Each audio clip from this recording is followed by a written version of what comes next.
So siapa yang belum subscribe Galeri Kereta, boleh klik button kat bawah subscribe. Dan kita jumpa lagi di next episode untuk kita apa lagi proses untuk KA30 ni. Okay, see you, bye bye. Assalamualaikum.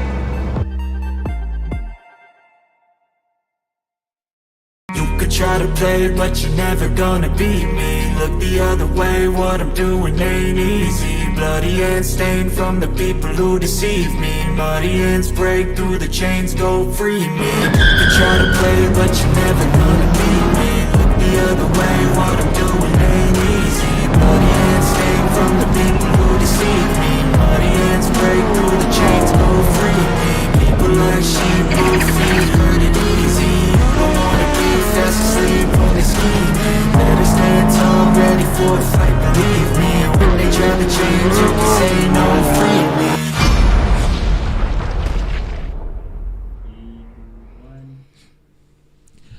And, well, I'm back. Good evening, ladies and gentlemen, and welcome to round 3 of the TOYO Super Street series. My name is Max Palmer. With me in the studio is Encik Budi. Apa khabar? Ya, saya baik, Max. Alhamdulillah. Itu dia. For those of you who have not joined us yet, this is the TOYO Super Street series. This is a 4-race event with some of the most powerful 4-wheel drive cars. We've got the Audi RS3, we've got the Focus, we've got the Subaru WRX and the Evo as well. A lot of Evos and Audis this time out on track at the moment, and it'll be really interesting to see how they go around the legendary Bahrain International Circuit. Oh, lepas tu malam lah, Max. Oh, yes. Itu dia, malam tu. Dia punya feel tu jadi lain, Max. Betul. So there you go. What these guys are going to be racing for is a 5,000 ringgit prize pool, along with free tyres for the top 3, as well as quite a few goodies as well. So that's going to be what these guys are going to be racing for right now. Right now we've got Subkaiwan and Mika Hakimi very close at the top of the championship there, so it's going to be a very, very exciting race. But before we head into that, we're going to have a quick look at Tukujan, who is going to give us another one of those pro tip videos. Absolutely fantastic stuff. This time talking about setup. Yes, betul. Dia menceritakan banyak tentang setup yang dia buat dekat sebelum punya race apa semua kan. Yeah. So it'd be interesting to see how he goes about his setup journey. But very, very interesting stuff. Later on, we'll also have the giveaway segments, and as well as a bit more information on the track. But for now, we're going to head on over to Tukujan and Tukujan's pro tips. This episode, me and Tukujan went through steering techniques. In the episode before that, we've looked at braking techniques. Now we're going to look at something a little bit more technical and a little bit more contentious, actually, in the sim racing world, and that is the question of setup. So when it comes to setting the car up for yourself, Tukujan, how do you actually go about tailoring the car to suit your needs when you're out on track? That's the million-dollar question, isn't it? Yeah. Okay, on my part, basically, I visualize what I want out of the vehicle. So every car has a different character. And of course you need to drive it and you need to understand what the basic character is, and then look into areas of where you can then improve it. So yes, it's hard to put a nail on it and say, this is a setup which you need to use it for cars in general. It just doesn't work that way, you know. Even for Gazoo, how I set up the car is actually very, very different from if I were to set up a car for MCS, for example. Yeah. Because every component that makes up that actual car is very different from car to car. And again, tires plays a big role. So depending on what tires we actually utilize, that actually determines some characteristics of the vehicle. And then of course you piece it all together and try and optimize. What you want to try and achieve is a product or a vehicle that is optimized in every way to give you the best lap after lap. That's what we are basically trying to achieve. Yeah, absolutely. And you hear this a lot in sim racing, where we have one lap setups and Correct. different setups for qualifying and the race and things like that. Yes. I mean, for you, do you ever really look at qualifying as something that you spend a lot of time on in terms of setup, or are you more interested in the race?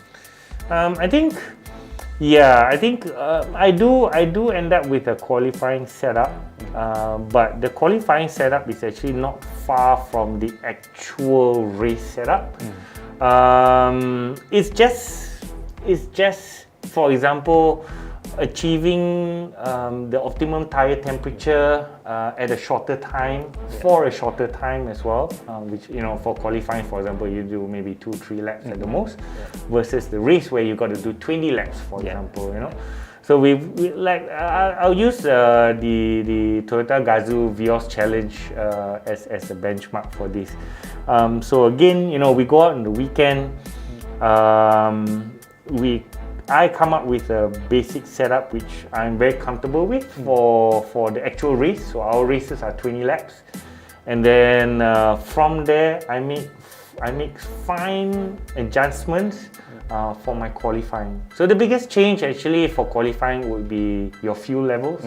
So you don't have to carry 35 liters of fuel to finish 20 laps. You just need maybe 10-15 liters of fuel to do your 3 or 5 laps at the most. So that makes, number one, the biggest difference. And then by reducing the weight, that changes the heat which you then generate to your tires. So then you play with your tire pressures to try and achieve that heat, the optimum heat faster, so that you can do your flying laps. Yeah, and actually coming back to that Toyota Gazoo race series, from my understanding, it actually does use a production tire, tire-based series. Yes. Can you tell us more about trying to optimize a production-based, even though it's a very high-performance production tire, to work on not only just circuits like Sepang, but you guys also do street races. circuits. Yeah. So based on the regulations, we get 6 pieces of tires throughout the weekend. So we have 2 20 laps races throughout the weekend. So race 1, race 2, that's 20 laps each.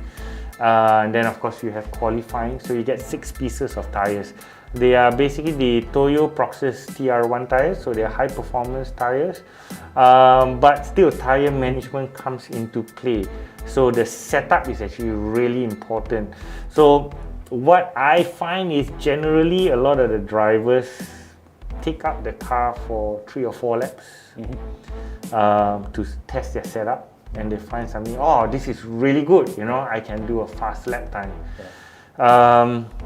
For me, instead, what I do is I spend my time, I try to put in 18, if I can, 20 laps. So anywhere between 17 to 20 laps in the practice session to check the consistency of my lap times throughout. Because to me, that's more important. Because the race is not 3 laps, the race is 20 laps. So we play around a lot with the wheel alignment, so the camber settings, the toe settings, tire pressures, all these play a big role in tire management throughout your whole race. So and just to bring it back to, you've had I don't want to say a long career, because that will make you seem a little bit an experienced career, let's say. And you've driven all sorts of cars, from GT cars to obviously drifting, touring car racing. What car most impressed you in terms of its performance? What car felt the best for you? What car?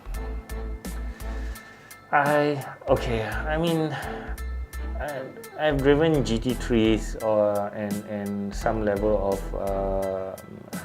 team talk racing as well, and of course drifting. I don't know, I'm torn in between. So motor racing in general, to me, is very clinical. There's a lot of regulations to actually control the vehicle itself. So hence why when you look between one car to another in terms of racing, whether it's GT3 or our Malaysian Touring Car Championships or SP2 or Toyota Gazoo Racing. All the cars are very, very similar, if not identical. While drifting, on the other hand, basically controls a lot of the safety aspect of your vehicle, but everything else is freehand. So to me, drifting is a lot more interesting in that sense, and we've reached a point today where in a drift car, the front end of the vehicle is like a race car. So in terms of the response, in terms of the connectivity and everything, it's exactly like a race car, but the rear end of the car is like a drag car. So why is because we want the car to hook up as fast as possible, and basically every time we get on the throttle, we want the car to go forward. So 20 years ago, it's more about trying to get your car sideways, making it look cool and having a lot of smoke and all that. But today, drifting is about speed. So every time we get on the throttle, the car needs to hook up. You can't just sit there and burn out tires and have a lot of smoke and you're not going anywhere. So that's the difference. So trying to tame, now horsepower as well is anywhere between 800 to 1,000 horses. So trying to get all that power and torque onto the ground is also a challenge. So I find drifting a lot more rewarding in that sense. But motor racing, I mean, no doubt, motor racing like Gazoo, the Gazoo series, we all use the TR1 tires. Everyone has identical machinery, and it's up to you to find that ideal setup for the weekend, depending on the temperature, depending on the track conditions, and if you hit it at the right spot, you're maybe 2/10, 3/10 up, which is a lot when it comes down to one make racing, Absolutely. So just before we go, we know that there's a lot of guys now who are moving from the world of sim racing into doing track days and stuff, just with their normal regular production cars. Do you have any advice to the first time track day driver who's on their TR1s and raring to go out into the track in terms of setup? So, I mean, the same approach which I took. So the first time I got into or actually in general, I mean, the first time I got into the Vios Challenge car, which is equipped with the TR1 tires, is to basically understand what the tires can do. So they're high performance tires, but still, I mean, you can't take into account that, they're high performance tires and I need to set it at this tire pressure. It doesn't work that way. So what I did was, first time I received the car, we took it around Sepang, did a few laps, and basically understand the character of it. Check the tire pressures, keep it within check. So, if you're talking about 3 bar, for example, hot pressure, you're a bit too on the high end. So in terms of tire pressures, it should be anywhere between say 2 to 2.5 bar. That should be your window. And then it really depends on the construction of the tire and the type of tire you're using, is to then determine where your hot pressure should be. So, my take to everyone is, take your car, go down to Sepang or whichever track you're going to do your track day on, do a few laps, come back to the pits, measure the pressures. So once you hit anywhere above 2.5, you're a bit too high already. You've got to play around between 2 to 2.5, find that balance. So again, that comes down to the driver, what you feel comfortable with, what you feel gives you the most grip consistently. That's the tire pressure that you should be working with, hot. So I mean, that is the most critical thing. You want to know what everything's doing when it's actually in operation. Correct. So that is a good, very, very good point there, to make sure to get hot tire pressures. So that's going to be it, I think, for us for this episode. In the next episode, we've gone through the car. Now we're going to go through the man himself. We're going to have a look at fitness and how fit do you have to be in order to be a racing driver. See you in the next one. So there you have it. That is Tuku Janle and your pro tips for today. It's very interesting how he goes about setting up a car, including the fact that he's always looking for the perfect race pace. He doesn't really look for the hot lap one lap pace kan. Betul Max. Dia punya keyword yang dia cakap daripada awal sampai ke habis. Dia cerita pasal consistency. Yes.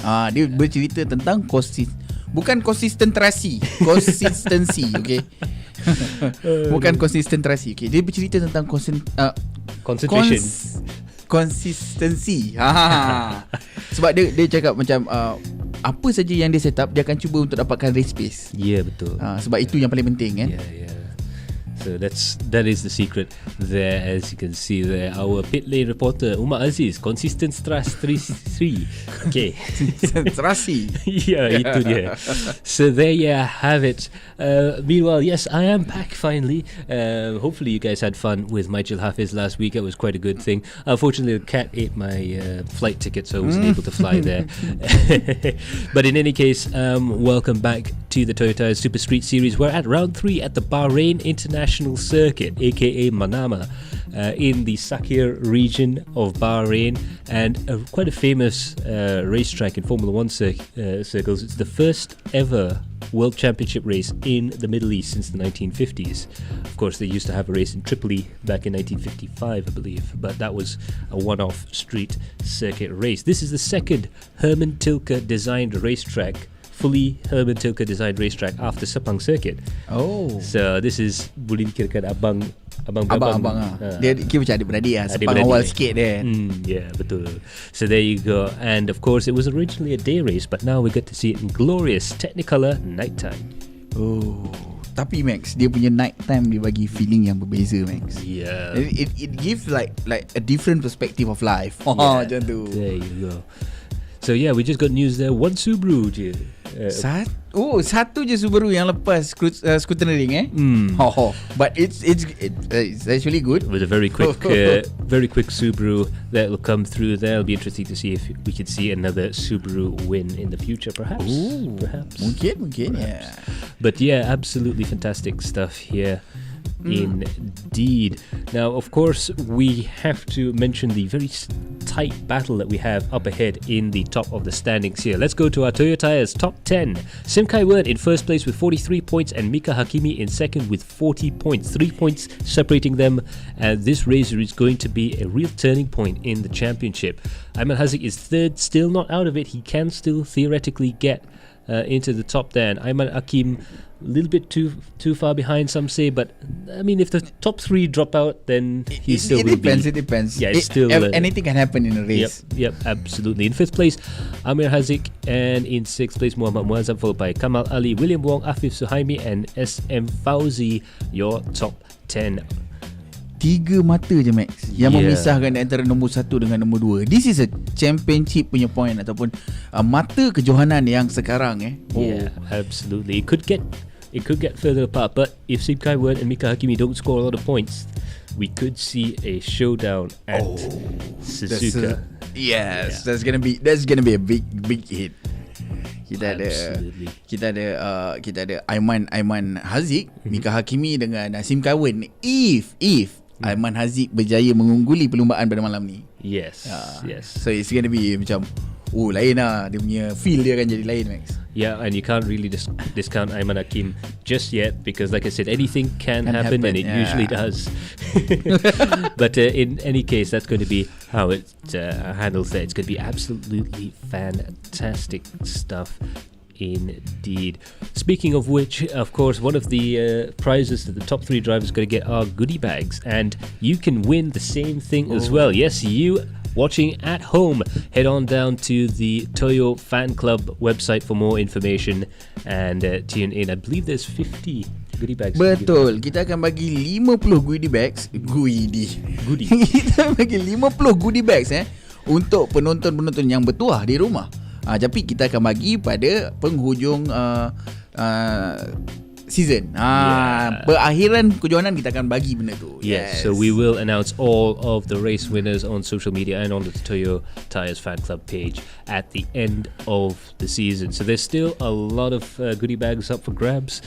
Little birdie told me once that we have quite a few left going, so why don't you guys come on down there? There's a beautiful shirt, lanyards, keyrings, all sorts of wonderful stuff in that pack.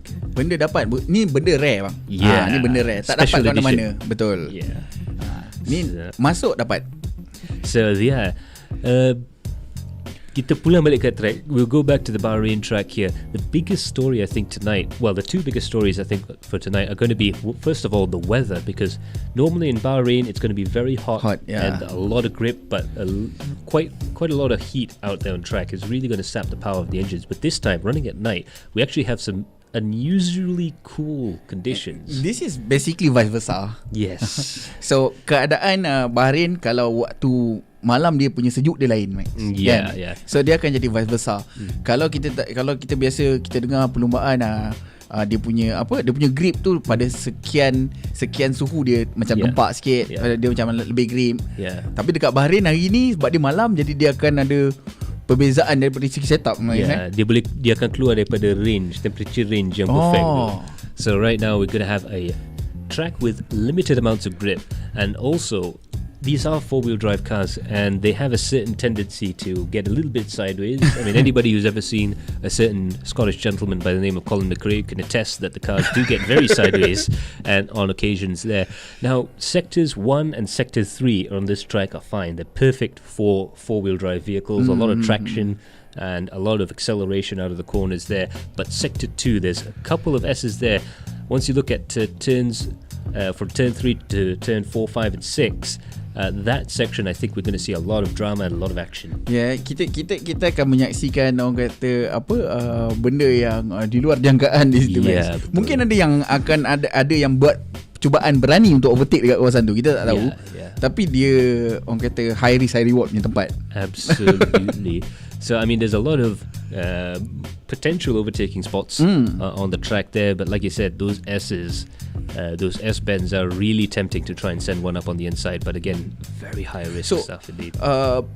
Sebab track ni dia banyak stop and go punya style. Okay, jadi dia akan memberi impact yang agak keras juga dekat engine, Max. Yeah. So it's benda lagi satu yang kita kena fikirkan. Another thing that we have to think about is braking and actually going down and up through the gearbox. I think this is going to be the hardest on the gearboxes for the calendar.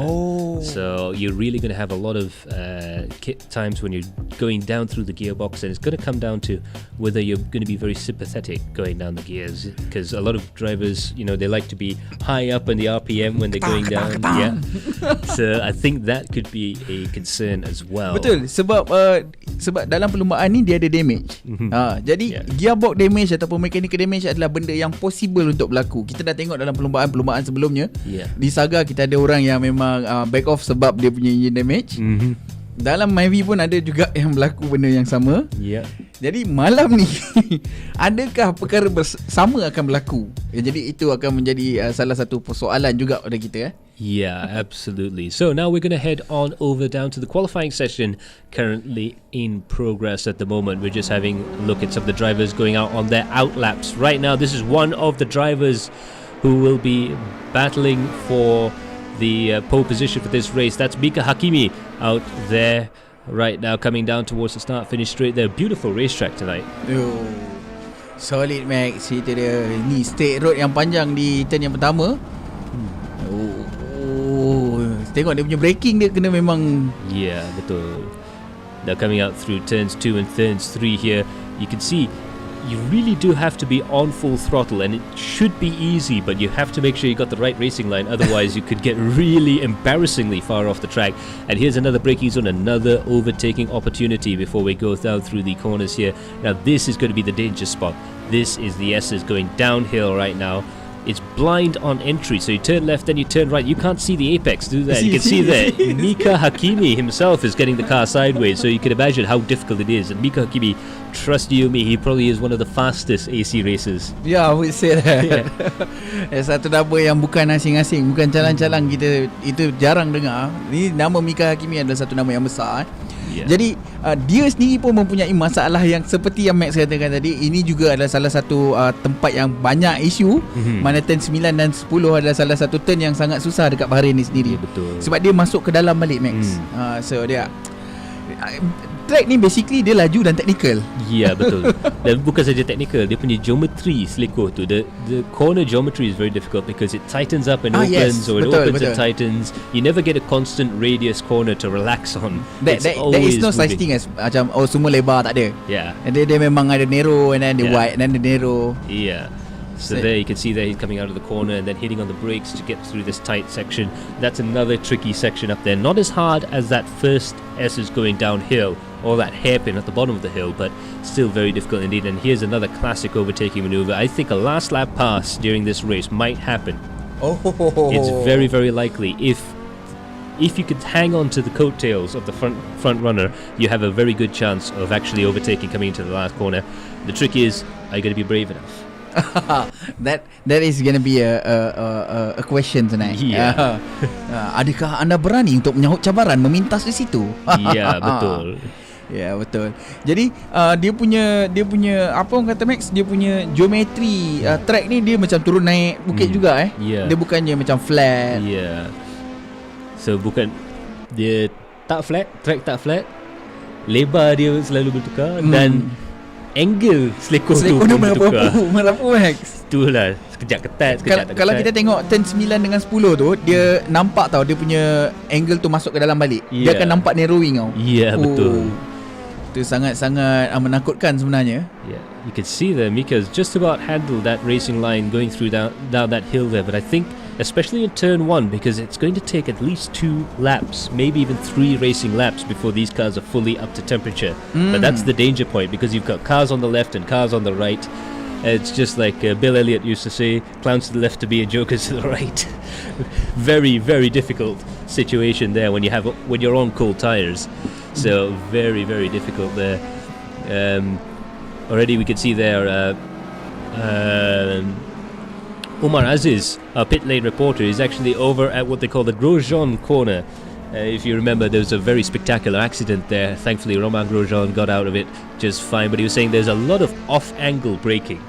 So there's a lot of getting off the racing line and braking, or getting into a very difficult situation where you end up having to turn and brake at the same time with these cars. And that's just a function of the track. You have to be able to trail brake, you have to be able to do very different things on your braking. Tapi susah juga nak cakap Max.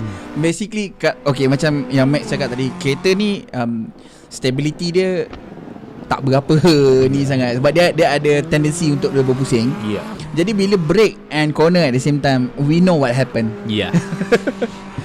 Kita tahu apa yang akan berlaku bila kita buat benda tu. Yeah. That is one of the reason kenapa orang selalu cakap kalau dalam perlumbaan jalan lurus baru brake. Yes. Corner jangan brake. Yeah. But at the same time, I know a lot of drivers who have actually mastered this technique. It's trail braking, and it's the idea of you do most of your braking. You always do most of your braking in a straight line. The difference is how you enter the corner. Do you enter the corner without any pedal input at all, or do you enter the corner with a little bit of brakes?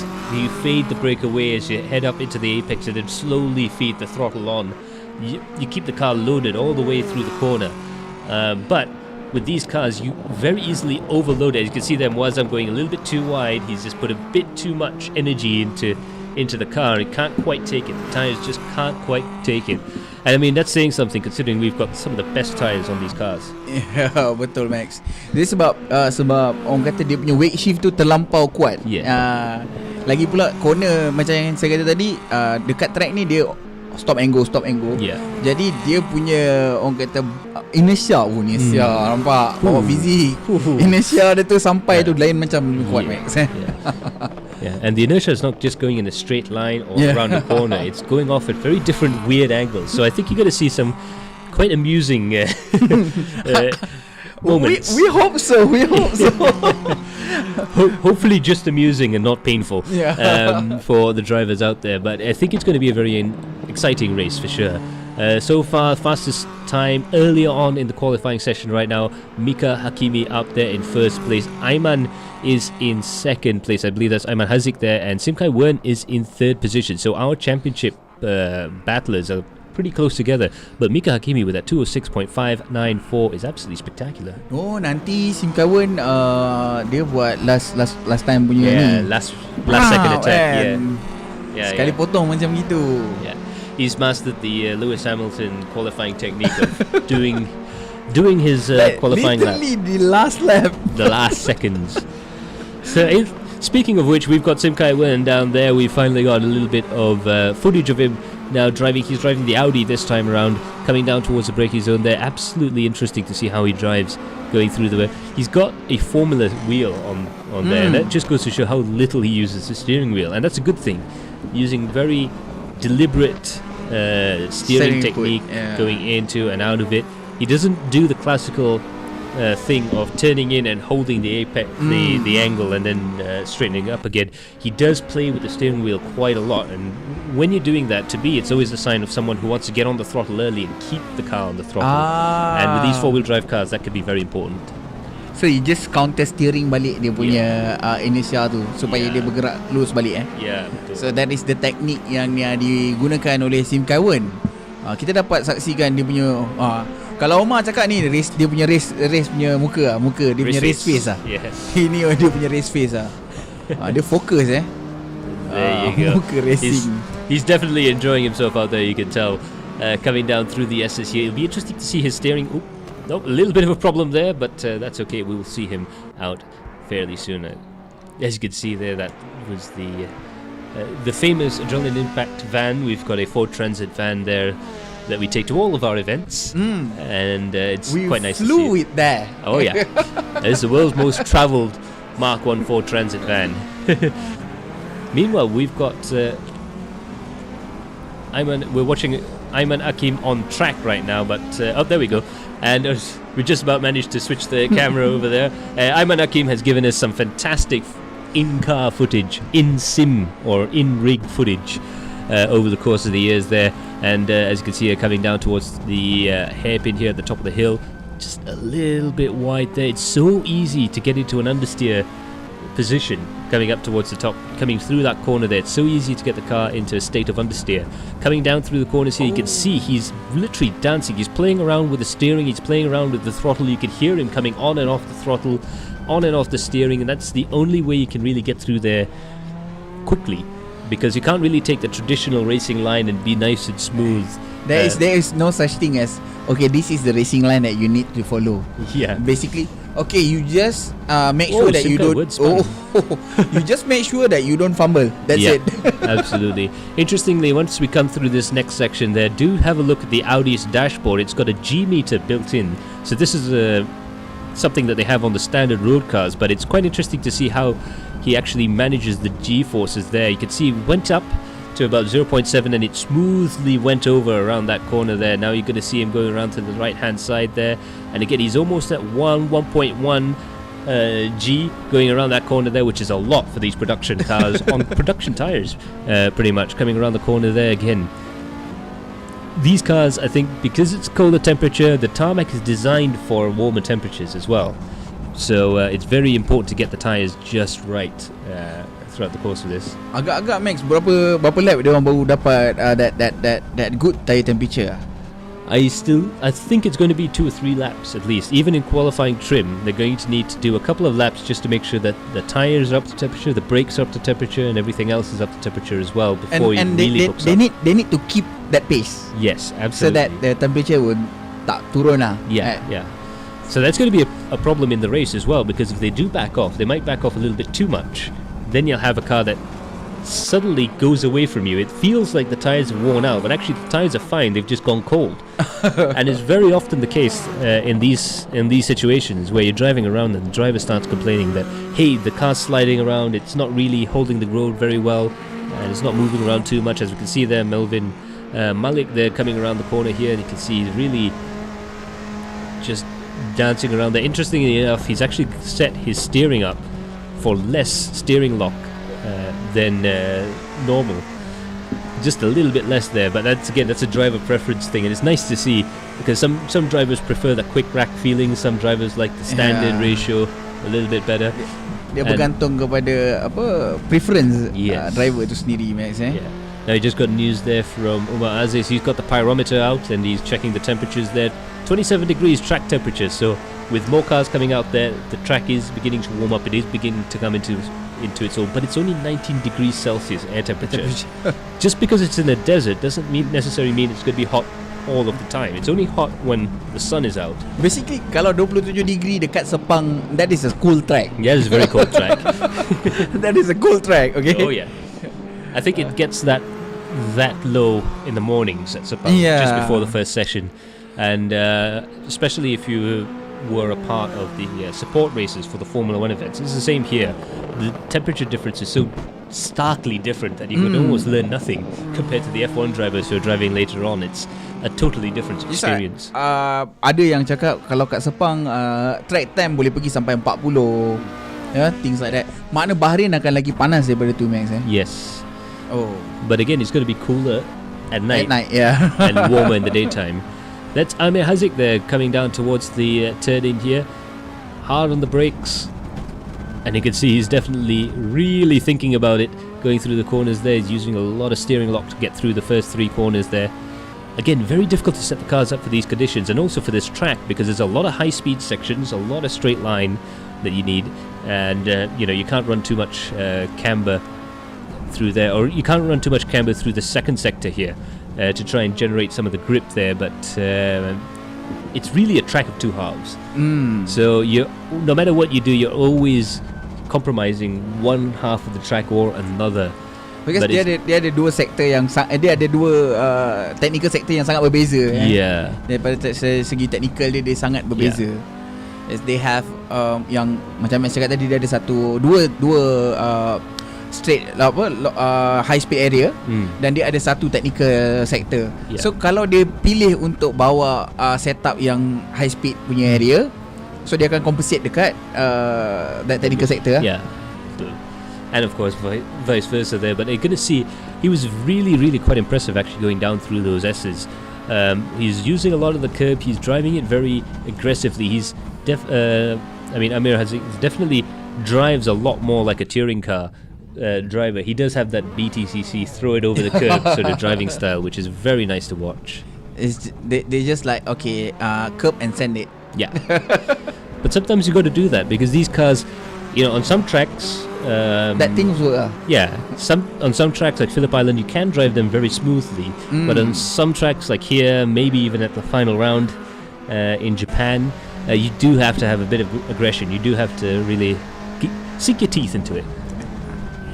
Kita dah bersama dengan Jensen Chu sekarang yang memandu Diantara. Ini adalah Evo 10 Tapi Evo 10 pun struggle juga Max. Tapi dia nampak Evo 10 ni lagi stabil dekat this kind of sector, Max. Yeah. I mean, with the Evo, it's a lot more forward biased than a lot of the other cars in the championship. The 4-wheel drive system is a little bit more forward biased, and it really is more of a front-wheel drive car with 4-wheel drive equipment into it. So there's a very different way of driving it. You do have to be quite aggressive rotating it in, otherwise the car will end up understeering. But what that does give the Evo is just a near legendary level of stability. There's not a lot of cars out there that you can drive that are as stable and as unflappable as an Evo in a high to medium speed situation, at least when it comes to road cars, driving them on the track or in a closed area. But again, it's very interesting to see how he's dealing it. He's putting just as much steering input into controlling the understeer here as Simkai Wen or Mika Hagimi was putting as much steering input to control the oversteer. So they're still both sides of the coin are very different, but they do take just the same amount of effort to try and extract the most out of them. So it does take a lot of skill, even if the car is quite unflappable, shall we say. Saya terkejut sekejap. Yeah, he didn't turn right, did he? Saya macam, kenapa? Okay. Tapi itulah perbezaan di antara untuk malam ni, sebab kita ada 3 kereta saja. Kita ada Evo, kita ada Subaru dan juga itu dia Subaru yang dipandu oleh Iqbal. Kita ada bunyi dia garang. Kita ada Subaru, Evo dan juga RS3 Audi. Berbeza-beza sifat ketiga-tiganya. Macam Max kata tadi, RS3 dia agak wild sikit. Evo dia lebih stabil, tapi untuk dari segi exit dan juga dia punya acceleration dia kurang sedikit daripada RS3 tadi. Subaru dia agile sikit. Kita comparekan di antara tiga kereta, Subaru adalah kereta yang paling agile, tapi dia tak ada high speed yang laju lah. It's a bit harder to get the Subaru to work out properly on the high speed sections, especially these corners here. After this rather hard braking zone, the Subaru will do quite well through here and it'll handle the curves quite well, but these next two corners, you can tell the car just wants to move around a little bit more. It has to roll around a little bit in order to try and keep the grip. And if you go too stiff on a Subaru, you really do end up with a bit of a drift car. It does want to slide around a little bit more than usual, but it's a fantastic car if you can drive it. It's like a Formula 1 car. It's very unstable for our normal drivers. You put a normal driver to a Formula 1 car, the first thing they'll think of is, well, this car is actually quite twitchy, it's quite unstable, it's quite nervous. But once you calm yourself down to drive it, it really does have a lot of performance on offer, and I think that's the case with the Subaru. I mean, we saw in the first round it was pretty incredible there. Betul Max. Dia pun mungkin dia mempunyai teknik bawa yang lebih yang lain sikit lah. Macam dari segi pembawakan untuk RS3 dia mungkin agresif.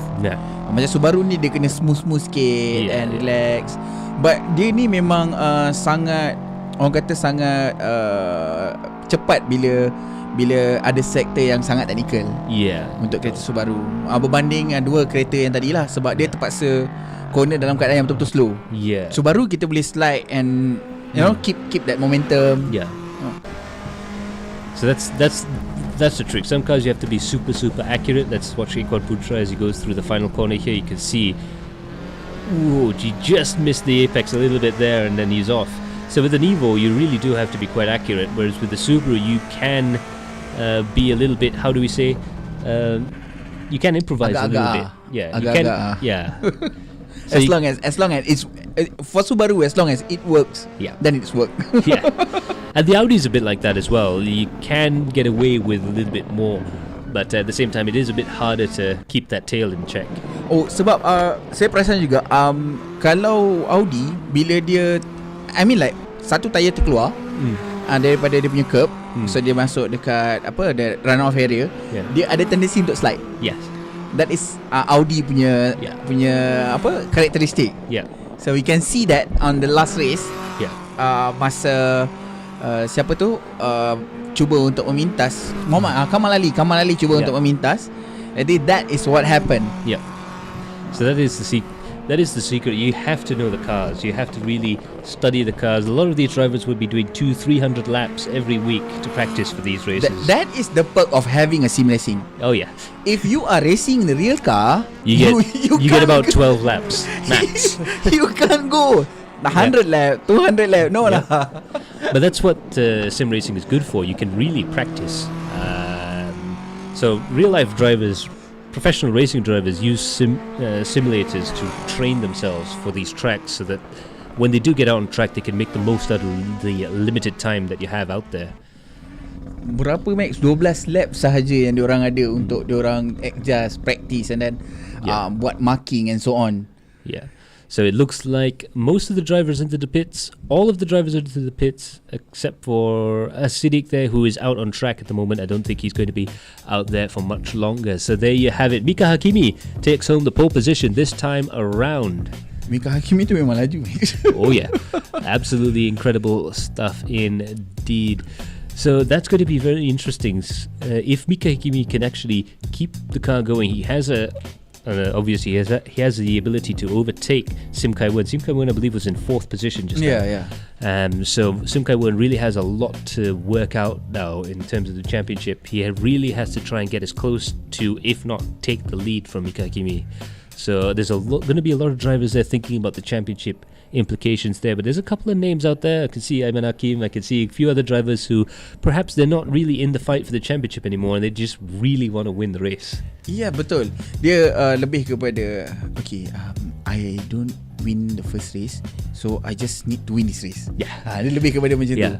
At that point it's more bragging rights. I mean, it doesn't matter whether you're racing for 10 ringgit or 1,000 ringgit. Come on. you want to win the race. Kalau racing Yep. the most rewarding things in racing is actually bragging, right? That is the thing. Absolutely, and it's the sense of satisfaction. Yeah. A lot of people ask me what do racing drivers feel like when they're driving out there? Do they feel excited? Do they feel scared? Well, actually, they don't really have that much emotion per se, but they do have, when it's going right, they do have this sense of satisfaction, which is perhaps stronger than any emotional thing that you can actually feel. So it's a really interesting stuff indeed. We're going to head out to the track fairly soon. They're just gridding up, making sure the track is ready. All the marshals are out there cleaning up the track, and we will bring you back. The race will be very, very soon, so do stay tuned. Dia Saiful Bahari kata padu bosku. Betul, padu. Diorang ni bukan calang-calang bang. Ya, Michael Hafiz laju-laju depan. Ya, betul. Terima kasih kepada Michael Hafiz kerana for deputizing for me. Betul. Fun juga dia kan. Betul. Sebab dia kita memang jenis semua masing-masing suka berbual, Max. Yeah. So it's easy for us to work like this. Yeah, and of course, Michael Hafiz is motor racing's motor mouth. Yes. Absolutely, just a lot of fun to be around and to have him on board there. Fairly soon we will head out to the track. Interestingly enough, the really interesting part about this track is that, I mean, you see there the events that is run here, Formula 1, WEC and the FIA F2 Championship, but they don't actually use the same track necessarily. Huh? So in Bahrain, every single layout of the racetrack, there's about 4 or 5 different layouts. They're all registered as Formula 1 grade or FIA grade 1 layouts. So they're all homologated and ready to go. 30 seconds to go till the race start. We're going to head over to the track right now, and we've got the grid right there at the moment. So we have Mika Hakimi's in first, I believe, and fairly soon we're going to start there. We've got the 6 red lights out there on track. We will straighten out the timing lines just as soon as we go. We're about to drop clutch and away we go there. And Mika Hakimi there out in first position. Ayman is in second there. Simkaiwan is in third place as they come down through into the braking zone for turn 1 there. We're going 3 wide coming into turn 1, and it's there is a lot of cars there coming through there. There's 4 wide. They're going 4 wide through turn 1. And Muhammad Hafif, there's contact there between Muhammad Hafif and Amir Hazik there. He's dropped down quite a few places there. He's going to have to take avoiding action to try and overtake the other side there. There's another car into the barrier. That is Muhammad Hafif into the barrier there. There was just too many cars coming through turn 2 and third 3. They're going 3 wide coming down into this corner. Unbelievable stuff here. And they just about managed to get themselves through in a line coming out through that section there, but the first few corners was unbelievable. Satu tindakan yang berani dilakukan oleh kedua-dua ke semua kereta tadi, Max. 4 kereta di hadapan yang cuba untuk memasuki. Basically dia di tangga yang ketiga, keempat, kelima dan keenam, Max.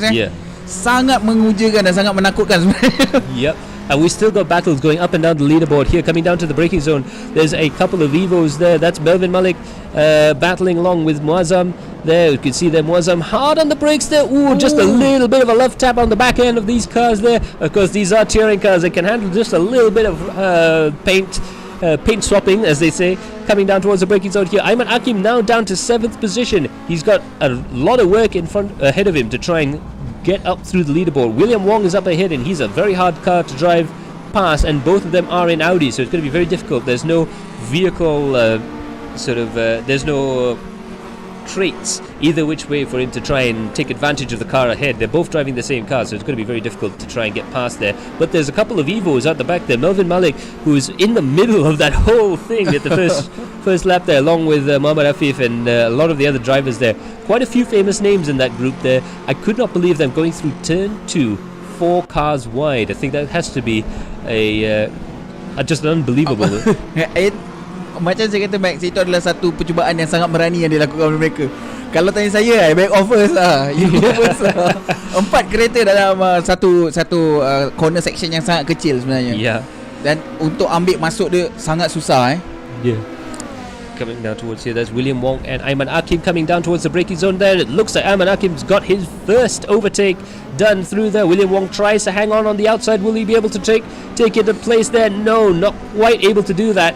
And it looks like Aiman Akim is able to claim that position. Meanwhile, there's an accident there. That's Jensen Chu. That's Asidik. There's a few other drivers there who just got tied up there. That's Danish Aznita and involved as well there. But that was a really, really strange incident through there. I think they tried to go 4 wide through there again, but this time it just didn't quite work out. Meanwhile, Ikwan Putra is off the track there, but he's able to continue. And that's SM Fauzi coming through the S's there. You can see these cars going through there. Again, the tyres are still cold at this point. They're slowly beginning to warm up there. I mean, the tyres are absolutely fantastic, but they do need some temperature in order for them to work in these cold conditions. Now coming down, you can see there Aiman Akim getting a little bit wide there, but it looks like William also going very wide indeed. Aiman Akim is not running away from William Wong in the way that he thought he would. So I think this battle is going to go on for quite some time. Betul, Max. Nampaknya Aiman Hakim masih lagi cuba untuk defend dia punya position di sini, dan dia mengambil langkah yang sangat drastik sebenarnya, Max, untuk defend inside. Sebab apa yang kita tahu, untuk corner-corner di sini banyak orang yang akan cuba untuk mengambil early braking ataupun late braking untuk mengambil advantage orang yang ambil inside ataupun orang yang terlebih wide. Ya, yeah, betul. Itu dia. Jadi kini I think that was a crowd-proud moment there for both those drivers, but it looks like Aiman Akim went a little bit wide, and William had a big lock-up trying to make sure that he didn't get into any stressful situation there as he comes through that section. Coming down towards the corner there with roughly 40 minutes to go there. Mika Hakimi is in first place with Sibkai Word in second, Aiman in third, Muhammad in fourth there, Amir in fifth, Aiman in sixth, William in seventh, with Muazzam, Melvin and Ahmad running out your top 10. Mika Hakimi has the fastest lap of the race right now, and he is slowly building that lead to 1.7 seconds. Meanwhile, Ismail Ishak there, he's on the inside there. Let's see if he can actually get a run on some of these drivers there. It looks like he's not quite able to do so just yet, but I think this little battle might just turn out to be something quite special. A lot of the drivers have begun to move out a little bit, but most of them are still within at most 3 seconds, 4 seconds between each other, so they're still definitely in a pack right now. Untuk beberapa corner yang terawal, untuk beberapa lap yang terawal, kita nampak ramai orang yang ada isu dengan understeering. Jadi sekarang kita dah dapat tengok diorang dah makin stable, Max, makin grip, makin dapat pace tu. Jadi kita mungkin akan menyaksikan perlumbaan yang lebih dahsyat lagi bila diorang dah start dapat dia punya pace, Max. Especially with the security of the grip. Betul. In the first few laps they didn't really have that much grip, but now they might be building up to it, so they might have the feeling of going into the corner once they know that they can come into the corner a lot faster. As you can see there, we are starting to see some cars go there. That's Ismail there in 13th place, Muhammad in 14th place, Iqbal drops down to 15th position, Muhammad Afif there tried to go for the overtaking maneuver. Wow, unbelievable stuff. There's contact between Ismail and Iqbal. Iqbal is able to continue. Ismail is pointing in the other direction there, as Siddiq was in that general vicinity at the same time there. He's definitely a witness, if not a participant in that little contretemps. But very, very interesting stuff indeed. Very unfortunate stuff there for Ismail. It looked like he was just going to drop one position going down through there, but I think there was a little bit of an overspeed situation for the car behind him that just ran into the back. See that Iqbal memintas di situ. Wow, sangat cantik maneuver yang dilakukan oleh Iqbal, berjaya memintas siapa tu? Ahmad Siddiq. Ahmad Siddiq. Yeah, there we go. Sebab nama dia Ahmad je, bang. There's contact. Whoa, that's a full-on BTCC style overtaking maneuver. Just a little bit of assistance on that one, I could see, but you could tell that these drivers are getting very aggressive now. I think they could sense that the championship's drawing to a close, and they really want to get that very, very good result towards the end of the championship. Of course, the top 3 have a lot of prizes there, but it's right throughout the top 10 actually you get some fantastic prizes out there. Meanwhile, we're looking at Danish and Znita. Iqbal spins. He's had a bad race, and that bad race has gone from bad to worse there. He's now going to try and get out there, but I think there might be a little bit of damage or perhaps even a puncture there on that car, but he is able to continue. Actually, looking at it, does look like he's managed to get away with that little brush with the wall there, but it just goes to show how difficult this track is. It looks fairly easy, it looks very wide, but it's nowhere near there. Even on the high-speed sections, which are quote-unquote the simple sections, it is very, very difficult to drive these cars around here. Betul Max, nampak je jalan ni lurus tapi sebenarnya bukan mudah untuk drive dalam satu track yang sangat laju dan sangat teknikal macam ni. Dia mempunyai dua gabungan benda yang sangat menakutkan sebenarnya. Dipandu pula dengan kereta yang sangat menakutkan. Yeah, there you go. So that's, I believe, Kamal Ali there up in fourth position, coming around the top half of the circuit there. You can see the cars are moving around quite a bit going through the top half there. Of course, if you push the cars too hard, if you slide around too hard, of course the tires begin to overheat. The car begins to lose grip as you go through this race. They're coming up through the final braking zone there. Looks like he's trying to catch up with Ayman up ahead, but it looks like Ayman's got a little bit of pace. He might be able to keep that gap going. Your top 5 at the moment there is Mika Hakimi in first place, Sim Kai Wen in second, Ayman is in third, and Kamal Ali is there in fourth position. Amir Hazi is in fifth, and Ayman Akim is in sixth place, very close behind. Untuk race pace daripada Mika sehingga ke Muhammad Kamal Ali sebenarnya Max, race pace semua lebih kurang ni Max. Ya. Beza je tak sampai 1 saat pun race pace di antara mereka. Jadi masih ada peluang Kamal Ali, Sim Kawan dan juga Aiman untuk memintas Mika Hakimi sebenarnya di hadapan. Yeah, betul juga tu. And of course you can see there that even though Mika has a bit of a gap, usually at this point in the race we've seen 3 seconds, 4 seconds, 5 seconds gap between first and second place. Oh, look at that, there's a overtaking maneuver there, and that's Ayman Akim battling with William Wong. Ayman's managed to make that overtaking maneuver stick there, but coming around this S is there. Oh, it looked like William was looking for a way pass through there, and it looked like he might be going for it there for a second there. I think he decided that discretion was a better part of valor through that particular sector there. But do watch, not just at this hairpin but at the next hairpin. Looks like William Wong's got a better drive coming out of the corner, and he's got better apex speed. He's definitely got better apex racing line going through the section here. Let's see how he goes through here. It looks like very sideways coming through that corner there, just about managing to hold on to it. These guys are running these Audis so low at this racetrack. It's literally slant to the ground, trying to lower that center of gravity as much as possible.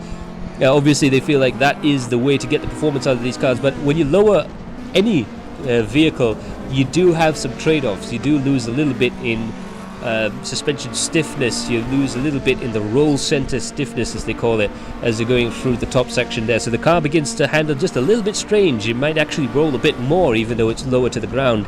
So that's what they're battling with. Obviously they believe that the trade-off is worth it, but there is some things to consider when you try and run these extreme setups. Terlampau rendah pun Max, ada isu dengan understeering. Itu pun satu isu yang sangat susah untuk kita kawal. Itu sekali lagi antara Aiman Hakim dan contact.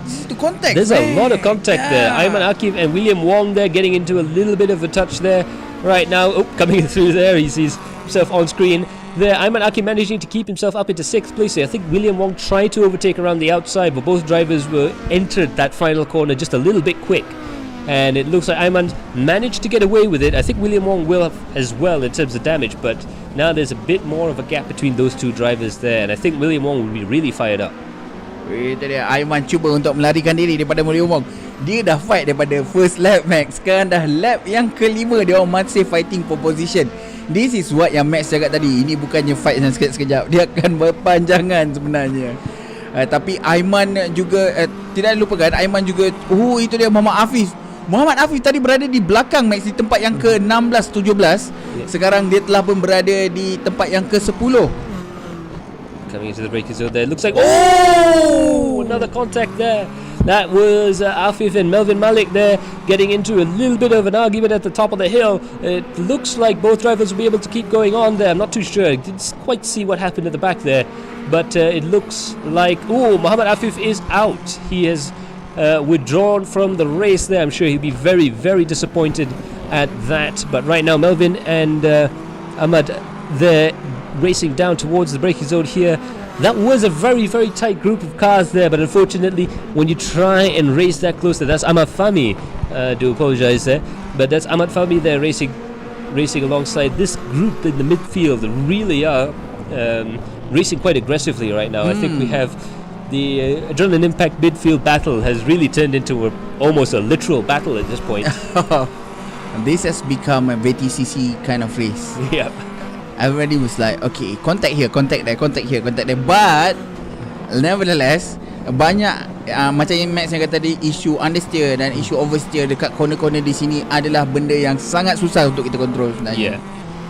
Itu masalah dia. Bila kita dah masuk seleko tu, kita dah start understeer, start oversteer, dah tak boleh nak buat apa. Kita dah lost control sebenarnya, basically. So once you lose the front end or the rear end around this racetrack, once you have a bit of understeer or a bit of oversteer, there's really not an awful lot you could do.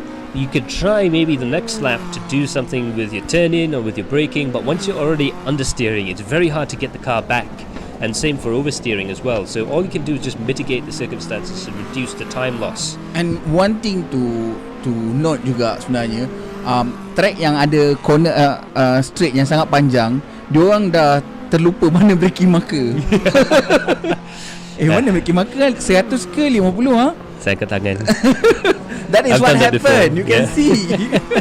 Yeah, we've done that before. I think anybody who's done quite a lot of sim racing has done that before, to be fair. Everybody was like, okay, 250, boleh ni 255. Lepas brake marker. That is what happened. Yeah, you're too busy looking at the top speed that in order to catch that out. I must admit I am guilty of that as well. Now let's have a look at that Muazzam, who's having a bit sorry, that was Jensen there up ahead there. That was Muazzam. That's Jensen, sorry. Do apologize there, we just had a little bit of a mistake. But that's Jensen Chu there coming down towards the braking zone and through the S's at the moment there with Ikwan Putra up ahead. They're battling for 13th position right now coming towards the braking zone there. It looks like these guys have been battling since the start of the race as well. We've done a quarter of an hour's worth of racing, 30 minutes to go, and they're still at it. The two Evos in the same livery as well. They almost look like teammates coming down towards there, but I think they're going to be racing each other as hard as possible. Ikwan Putra getting very wide there. It looks like there's a fantastic ride out there for Jensen Chu, and he got the power coming out of there, but he had to back off just a little bit in order to make sure he didn't go up the back of Ikwan Putra. They're coming down to this braking zone here. I think there might be an overtaking maneuver there. You can see Jensen Chu there, the face reaction as he goes through the corner there. Very close to each other there. Ikwan goes wide, goes wide, and there's a touch there. Jensen Chu backs off just to let Ikwan back up ahead there. That's a nice bit of sportsmanship there. But they're still racing pretty hard there. A little bit more contact coming on around the corner there, and oh goodness gracious me, he's off the track. Ikwan Putra into the barrier. They got tangled up there at the top of the hill, and it looked like Jensen Chu will be able to drive away. The Ikwan Putra is going to try and drive away there, but that looked like a huge impact. Nak tak nak dia kena masuk juga pit Max. Tapi mungkin dia akan masuk pit pada minit-minit yang pertengahan sekali dia jalan. Cuma dia akan ambil masa yang agak lama sebab dia langgar barrier tau. That's going to be a big issue actually. Paling tidak pun dia punya steering dah sengit dah tu. That is unbelievable stuff there. We've seen a lot of interesting things. I wonder actually if the nighttime race, the fact that we're racing at night right now around the racetrack, that could be affecting them a little bit in terms of sight lines, because even though this is a very brightly lit track, whenever you do have lights around here, you do have some dark spots and some light spots as well. At the top of the hill is where it's darkest, and perhaps they might just not be able to see their markers for turning in, their markers for braking. So that's perhaps where they're making a lot of mistakes at that particular corners. Itu pun boleh jadi juga Max sebenarnya. Macam kita tahu untuk orang yang biasa dengan racing, dia faham kalau tak ada back markers kita pun pening nak brake kat mana and so on. Jadi kalau kita miss back marker pun, ataupun kita tak nampak back marker tu kat mana, ataupun mungkin kita keliru mana back marker, pun akan menjadi isu. Kebiasaannya terlampau laju bila straight tu, kita akan ada isu understeer yang sangat teruk lah. Itu dia. In fact, there's understeer, and then you have the terminal understeer, which is what you really don't want. That's when the car goes straight on when you've braked way too late. Again, I've been guilty of that as well. we all have done that. Especially when you're trying to overtake someone, it can be a little bit difficult through here. I think everyone's racecraft is being pushed to the absolute limit in this race, and you can see a lot of the mistakes coming through. But right now we can see Muazzam, he's managed to survive the onslaught that was on him for quite some time there. He's still looking to try and catch up with William there. William Wong up ahead, and Muazzam is at the back with the Evo right now, and there's a whole line of Audis up ahead there, so it's going to be interesting to see if he can actually do something about that. But it does look like Muazzam, at the end of the straight, he is losing a little bit to the Audi in terms of top speed. Itu yang kekurangan acceleration tu tadi membuatkan dia kurang sedikit speed di penghujung-penghujung. Daripada Hafizul Azwar, sedap sondol. Sebenarnya dia bukan sengaja nak sondol. Bila dia nak break, masalahnya dalam keadaan laju tu dia orang break tu memang tak jadi apa dah. This is what happened. Kalau kita dapat tengok dalam beberapa insiden yang berlaku, that is what happened actually. Yeah, and also you have to see, Jensen Chu, the first guy coming into the pits there, he's got a few contacts there. I think you're going to find a lot of drivers coming into the pits there early to try and get the tyres and the fuels and everything sorted out there. Kamal Ali's still there in 4th place, of course. Mika is in 1st, Simkai Wan is in 2nd, Ayman is in 3rd, and Muhammad Kamal Ali is in 4th position in that Audi. Absolutely incredible stuff indeed. Now coming down towards the braking zone here, you can see he's really catching up, but he's having to use a very different racing line through there. I think the tyre wear on the Audi is going to be quite impressive. I would think that they're going to find that the cars are using up the tyres quite a bit through that section. But very, very interesting. Indeed. Muazzam Zairi still out there, still in 8th position. He has dropped back a little bit there. Of course, that's where the differences between the cars makes it so interesting to have a multi-car race when you have these different brands, these different philosophies in engineering going up against each other. You have the Evo, which has always been designed to be a rally hero. It doesn't quite have the top speed of the Audi, who's a bit of a autobahn cruiser. You can really sit on the highway in the autobahn and do 155 miles an hour and just cruise along.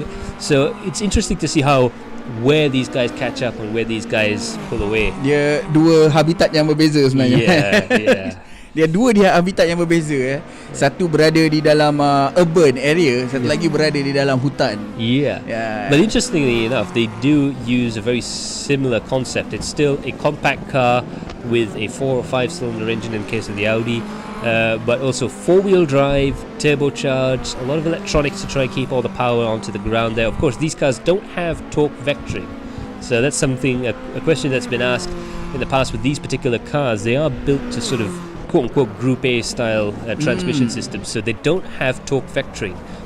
So that's the difference between these cars. They really do tax the driving ability of the drivers because you have to try and manage the torque of the engine going into the corners there. We can see that Mika Hakimi is in the lead. He's grown his gap to 3.6 seconds. Now the interesting thing is he's nowhere close to being fast enough to try and get a free pit stop.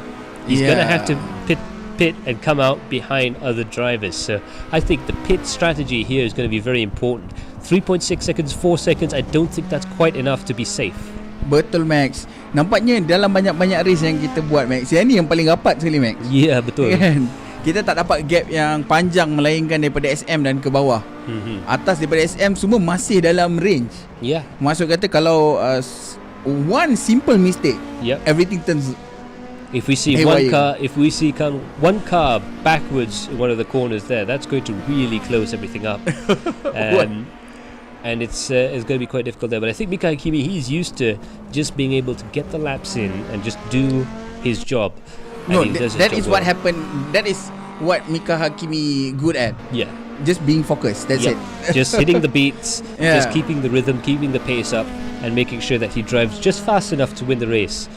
As a great, well, actually not late, the great and still alive, I do apologise, Ross Dunkerton used to say, you always want to win in the slowest pace possible. But he win. Oh yeah. Here's a gentleman who actually won quite a lot. Itu dia, Aiman Haziq itu masih lagi cuba untuk mendapatkan si kawan dan cuba untuk melarikan diri daripada Muhammad Kamal Ali. Sebenarnya dah rasanya lebih 10 lap dah pun. Dia orang fighting for position ni sebenarnya. Gap di antara mereka berdua, Max, tak berubah-ubah daripada tadi, Max. Absolutely, they're doing the exact same lap times there. And now it's just a battle of who's going to make that mistake first. Now, the car in front has a lot of pressure because he knows that car's behind him. In fact, it's close enough for him to actually be able to hear the engine just about. And he is actually fighting with the car in front as well. Absolutely. So this is the difficulty with these. When you're in that position, you're sort of sat there and trying to get a good position out of this. You have to just remember to not make the mistake. you might have to brake a little bit earlier just to make sure you make that corner. But one small mistake, you run out a little bit wide, you miss the apex on one corner, and that's it. The guy is on top of you, and you're now into a real battle. Oh, William Wong! That is very sideways. That was unfortunate, but it is a good recovery there. Satu recovery yang sangat cantik dilakukan oleh William Wong sebentar tadi. Hampir menyembah ke dinding tadi tu, Max. Yeah. Saya rasa dia mungkin sebenarnya rally driver. Oh ya, mungkin lah, Max. You don't get the car that sideways to correct it without at least a little bit of rally experience, I think. Tiba-tiba je dia Scandinavian flick, yeah. Muazzam Zairi there, he's going a little bit wide through there. I think the Evos are struggling a little bit with their grip right now. You can tell that they're using a wider line, they're getting on the throttle just a little bit later. I think all of the drivers, in fact, are at the point there where they're going to really start worrying about the tyre wear and also about the engine and the fuel consumption as well. This track really does punish in terms of fuel consumption. It's a lot of acceleration and deceleration, and of course a lot of time spent on full throttle. And you can see there, Kamal Ali is the first of the front runners to come into the pits, and as you can see there, he's looking for the braking zone there. He's going to sit there and refuel. Dia memilih untuk pit awal. Yeah, I think this is going to start a bit of a chain reaction with a lot of the drivers there. Within the next 2 or 3 laps, you're going to see, I think, at least 2 or 3 more drivers come in. Di dalam top 10 kita dapat saksikan Muazzam ni is the only Evo dekat situ, Max. And he has been consistent there. Yep. And never back off. Yep. That is the trick, I think. It's like we were talking earlier on before the stream. You really do need to just, stick to a car and really develop the car as you go through, and really just learn the foibles, the quirks of the car, and really just push your way through the entire thing and really get yourself comfortable. That's the most important thing. You need to be comfortable with the car. You know what the car is going to do next. If you go a bit too fast into the corner, how do you correct it? How do you try and gain some speed? If you're losing some speed in the braking zone, how do you brake a bit later? All of that comes with familiarity with the car. When you know the car very well, you'll be able to do it. William Wong there, I'm pretty sure he does know that Audi quite a bit, but he did go a little bit wide there. Again, the same place. Yeah, I think William's just having a little bit of trouble through there, but I think all of the drivers have their own little trouble spots on this track. Masing-masing ada tempat yang diorang macam tak berapa nak confident. Mungkin diorang tak berapa nak tahu mana sebenarnya tempat nak ambil. Basically baru 11 lap, dan race pace juga dan juga practice time adalah dua benda yang sangat berbeza sebenarnya, Max. So there you go. That's another one of the drivers there who is fighting for the championship. Ayman Haziq there is up into 3rd position, and he is slowly but surely trying to catch up with Sim Kai Wen. It's 1.2 seconds between the two drivers. Now, of course, I've always said this, but once you can see the car up ahead, it really does make a big difference. But it looks like Sim Kai Wen's gone into the pits. Sim Kai Wen has gone into the pits. He's trying to go for the undercut on Ayman right now. He's the first of our championship front runners to try and go into the pits there. So right now he's come into the pits there. He's got pride of place right at the front of the pits. And it looks like Mika and Ayman, the gap between those two drivers is 6.4 seconds. Now that could be interesting. It could mean that Mika might be able to get back out on track after a pit stop in clear air. But it's going to be very difficult, very tricky to figure that, to try and get the right time to go into the pits. Because that's one thing to pit at the right time, but it's another trick to try and get out of the pits in clear air and not get messed up with someone else's battle. I would say kalau diorang keluar memang ada traffic, Max. Yeah. That's good. Okay, so satu lagi pit strategy yang diorang I think most of the racer dah tahu lah. So kalau I masuk tukar tayar, how long will it take? Yeah. If I refuel full tank, how long will it take? They have made that strategy earlier. Yeah. So that they can have orang kata prediction on how to go, when to go in, and things like that. They would have had plan A, plan B, plan C. Yeah. Itu salah satu dia yang susah dia, Max. Waktu dia orang race, they need to set that things up. Yeah. So itu dia. They would have had, like, for me personally, kita ada plan A, plan B, plan C. Lepas tu kita kena ada the option to change the plan halfway through, because maybe you need plan A pit stop strategy but with plan B settings or something strange like that. So you do have to be thinking on your feet. It's not just about getting in the car and putting your foot to the floor. You really do have to think a lot about this strategy. Suddenly this tire pressure is not ngam today. and don't know what happened, so need to turn down maybe 1 point or 2 point. Yep. So that things happen actually. That happens all the time. I know, and it's always a really annoying adjustment that you really can't make until you wait till the pit stop. You can't really come in early, you just have to deal with it. But that's the true mark of a professional racing driver, is to be able to deal with all of that stuff. Anybody can be quick in a car that's perfect, but it's very, very hard to be quick in a car that has some issues or has a little bit of a problem, or maybe just doesn't quite have the right setup. That's when you really find the greats. Ini yang define driver tu sendiri, Max. Yes. Mr. Miyagi cakap, you need to be one with the car. Wow. Itu dia. Bila dia dah bersatu dengan kereta, baru dia dapat dia punya the characteristic, the flow, and how to handle all these kind of things, you know. Yeah. So right now we're on board with, I believe that's Kamal Ali at the back there. He's quite far back, it looks like. But he's battling with Melvin Malik there, coming down towards the braking zone here. It looks like they're going to go side by side, coming to the braking zone. Melvin is on the inside. He just doesn't quite have the speed there. He has to duck back into the wake of the Audi before coming into the braking zone there. But it looks like Melvin can catch up to the back of that Audi, coming through the S's here. Hard through the corners there. He's using all of the curves there. It looks like Kamal Ali's managed to get that position back up again. I believe he came out quite far back in queue in the pits, so that's going to be the real trick there. SM Fauzi comes out of the pits there, as Siddiq is in the pits as well. Ahmad Fahmi is in the pits there. Danish Aznita is in the pits there. So there's a lot of drivers in the pits right now. I think this is where everyone's coming in. 16 minutes to go.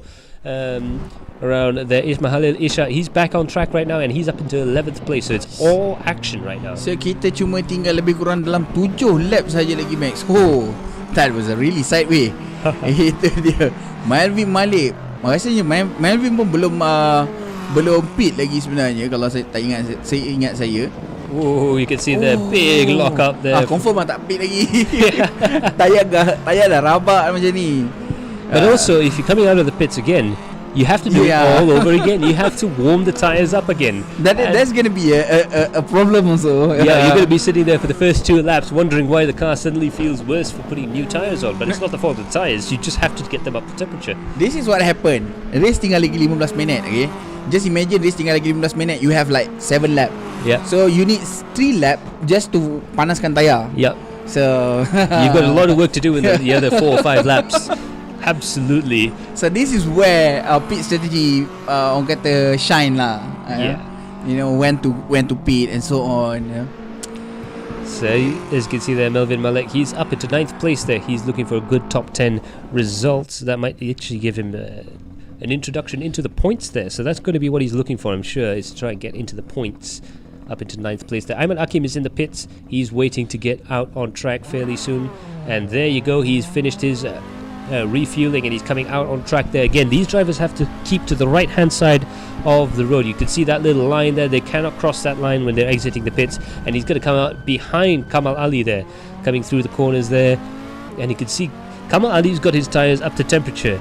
It's going to be really hard for Ayman to try and catch up with Kamal Ali right now, because Kamal Ali has the tires up to temperature. You can see the gap that's opened up coming out of that turns 2 and turns 3.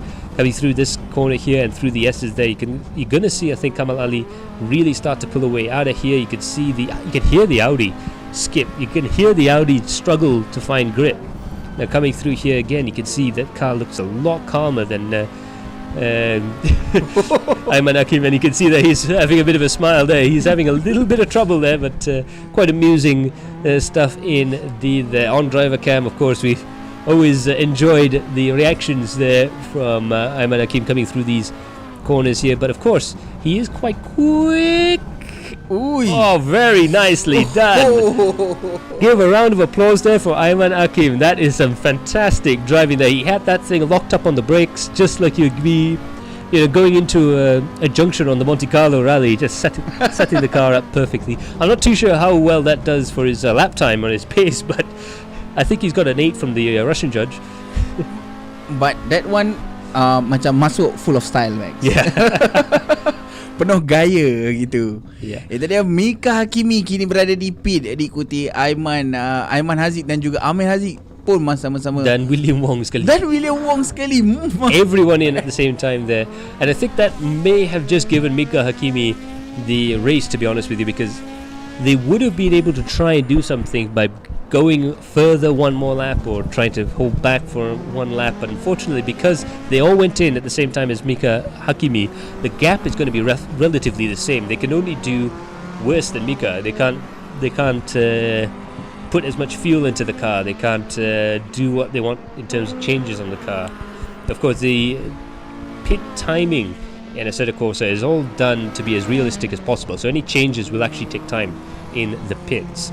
But as you can see there, there's Mika Hakimi and Sim Kai-wen, and Mika has come out 6 seconds faster than, or with a 6-second gap to Sim Kai-wen, which is roughly what it was before the pit stops. Nampaknya sekarang ni Kamal Ali berada di posisi yang kelima. Masuk pit tadi dia berada di posisi yang keempat. Kini berjaya dipintas oleh Amir Haziq dan berada di posisi yang kelima. Dalam keadaan Amir Haziq mempunyai masalah dengan tayar yang tak panas lagi. Itu dia Kamal Ali 0.8 di belakang. Gap sebenarnya agak rapat di antara mereka berdua. Tetapi adakah Kamal Ali akan melakukan manuver-manuver yang agak agresif? Itu yang nak kita saksikan sebenarnya. Yeah. Absolutely. I think when we get towards 10 minutes to go, 5 minutes to go, the drivers are going to get a bit angsty. They want to get as many positions forward as possible, and they're going to start getting desperate, and that's where you see the mistakes, that's where you see the action. Some drivers might end up being inspired. They might really do some fantastic maneuvers, but you know, and there's a very fine line between an inspired maneuver and a very, very noisy accident. Dia macam in the middle betul-betul, memang in the middle betul lah. Dia macam dalam dacing satu, kalau jadi, kalau tak jadi berderai. Yes. That is what happened, okay? Dalam 10 minit perlumbaan sebenarnya ini adalah masa-masa paling getir bagi seseorang pelumba sebenarnya, Max. You can see there Amir is being caught up big time by Kamal Ali. Kamal's got that tire temperature, he's got the pace right now. He's able to actually catch up with Amir Haziq there quite dramatically. It's less than half a second there at some points there, sorry, less than 0.6 of a second.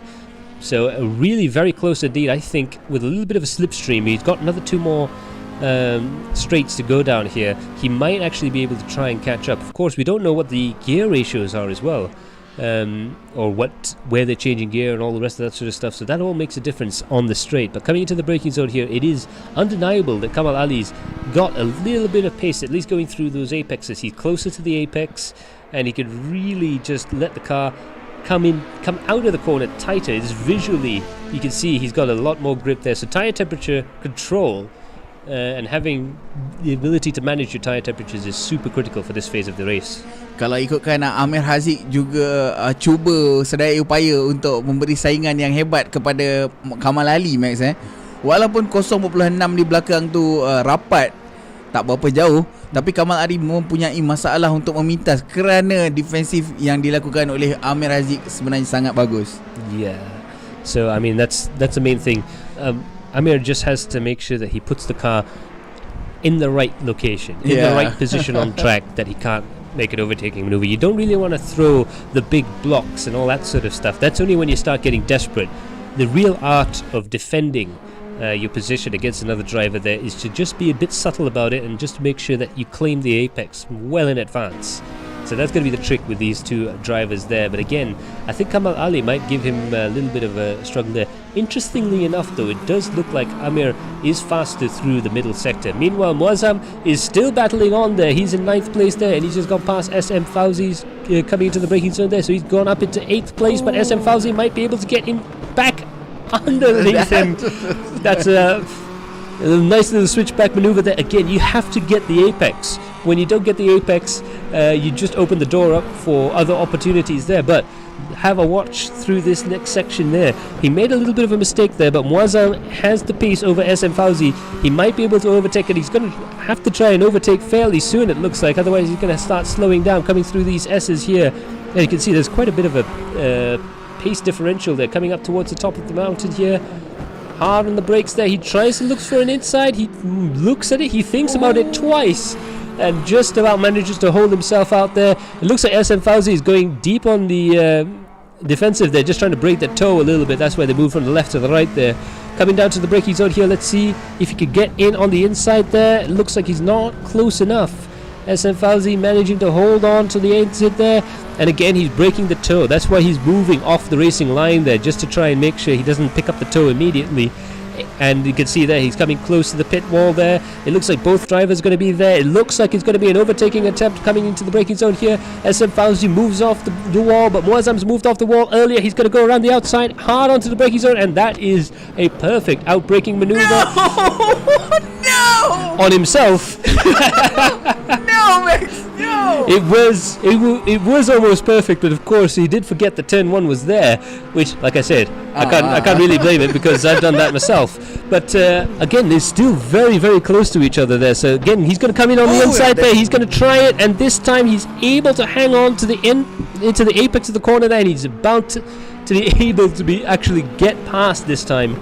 So Muazzam now up into 8th place, and SM there in 9th position. SM Fauzi coming down to the braking zone there. It looks like he's still looking, he's still thinking about it, but I think Muazzam has got, he's just gone a little bit too wide there, just about to say, but it looks like SM Fauzi was able to go on the inside there. Again, I think Muazzam's losing a little bit of that braking performance there, because the one thing you can't change in pit stop in these races are the brakes. They fade after a while, and the car just generally tends to wear out a little bit towards the end of the race there. So like it or not, you're going to have to start braking a little bit earlier towards the end of the race, and that's where you can see these fantastic battles coming down towards the braking zone here. Is he going to be able to catch up a little bit? He's managed to catch up quite a bit there, coming up towards the top of the hill. Let's see if he, for one last time, able to do anything through the top here. They have been fighting for 3 laps, Max. Yes, absolutely. Whoa! Fantastic stuff there. It looks like SM Fauzi got the car on the dirt, on the runoff area there, and he just had to slow the car down a bit so he didn't spin, and that gave Muazzam the chance to try and overtake. Now coming down towards the braking zone here, Muazzam and SM Fauzi into the braking zone here. Let's see who's going to brake earlier. SM Fauzi's on the inside there, and he's going to try and go in on the inside. Will he be able to make it work? They're side by side coming out of the corner there. It's a drag race coming down towards turn 1, and they're side by side, door to door. Let's see if any one of them can actually get an advantage coming to the braking zone there. Identical cars, identical setups it looks like, even, because they are still neck and neck coming towards the braking zone there. SM Fauzi's got the inside line. Let's see if he can do anything about it here. Hard on the brakes there, and it looks like SM Fauzi gets the position there from Muazzam. Unbelievable racing. I think that must be the battle of the year. Yeah, that was so cool, Max. That was so cool. That was something out of Fast and Furious. Unbelievable. Oh my god. The composure of both drivers is actually really good. Absolutely. It just goes to show these are really high level drivers, and they've really got a fantastic sense of racecraft. They give each other just enough space and not an inch more, and it's absolutely wonderful to see that. Of course, both of them have made a fair few number of mistakes there, but again, coming towards the end of the race, they get a little bit desperate there as they go through there. Again, it looks like Muazzam's getting closer to SM Fauzi as they come through the back straight here, this little short shoot coming into the braking zone there. It looks like SM Fauzi is able to try and keep the car ahead. Ooh, Muazzam almost managed to get the drive in, but SM Fauzi, he managed to slow the car down enough to claim the apex, and that's what kept the position there. But this next braking zone here, I think it's going to be quite dangerous for both drivers. Hard on the brakes there. It looks like, whoa, almost contact there. Almost contact between SM Fauzi and Muazzam. Hard on the throttle coming up through the curves here. And again, we saw the last overtaking maneuver up here was quite dramatic indeed. Let's see if both drivers can hold on to the racing line. Yes, they have. SM Fauzi braking a little bit wide. He's gone a little bit wide there. And Muazzam's managed to get the racing line there, so he's going to get the performance coming out of the corner there, coming in towards the braking zone here. And it looks like SM Fauzi's trying to defend on the inside, but Muazzam's got the drive coming out towards the outside, coming into the braking zone here. Let's see if we see another position change. Muazzam and SM. So Muazzam now into 8th place, SM Fauzi into 9th position. Wow. Ini adalah Ladies and gentlemen, this is for 8th position. it is even more exciting than the first position, Max. Unbelievable stuff. They have been fighting for don't know how many long. Yeah. With 3 minutes to go, Mika Hakimi is still in first position. Sim Kaiwan in second. Ayman's in third. Amir is in fourth. and Kamal Ali's in 5th. Ayman Hakim is in 6th position there with William Wong in 7th. But it looks like Kamal Ali is still trying to catch up with Amir Haziq coming towards the end of the race here. Again, the cars are beginning to wear out a little bit. They're not both driving perfect automobiles at this point in the race, especially after the real almost scrapyard battle that we had at the start of the race. A lot of these drivers were involved in a couple of those incidents at the start of the race there. But coming through these S's here, there is a possibility there. You can see Kamal Ali's dropped that gap. The last time we saw it was 1.2 seconds. The gap now it's 0.8 seconds. Is there enough time? That is the main thing. Is there enough time? Meanwhile, our pit lane reporter Umar Aziz reporting Mika Hakimi's lap time is getting faster and faster as the race draws through a close. Obviously, with the fuel load lightening, the car's getting lighter, and he's managed those tyres to perfection. He's actually getting faster and faster as he goes through that. Goes through the end part of the race. I think he might not be able to be caught at this point. Ya, itu dia. Nampaknya masih lagi di antara SM dan juga SM Fauzi dan juga Muhammad Muazzam fighting for 8th position, Mac. This is what we call a bragging right, Mac. So this is what we call a bragging right. Itu dia. Kini Muazzam 0.3 saat saja di belakang. Cubaan daripada daripada Muazzam untuk mendapatkan SM Fauzi. Yang pertama, adakah dia berjaya meminta daripada dalam defensive line yang cantik yang dilakukan oleh SM Fauzi. Kini di straight line untuk menuju turn yang pertama di situ. Nampak SM Fauzi memilih untuk merapat ke kanan sebenarnya. Okay, kembali ke kiri. Muazzam masih lagi cuba untuk mendapatkan late braking daripada Muazzam. Wide daripada sebab. Okay. Diorang main pusing-pusing daripada tadi macam tu Diorang ni pakat ni. But it just goes to show when you're doing the exact same lap times again, and it looks like Melvin Malik is also going to do exactly the same thing. Asidik tries to go in on the inside. I think there may have even been a little bit of contact there, but it looks like Melvin Malik managing to get himself up into 10th place. That is a man desperate to get some points.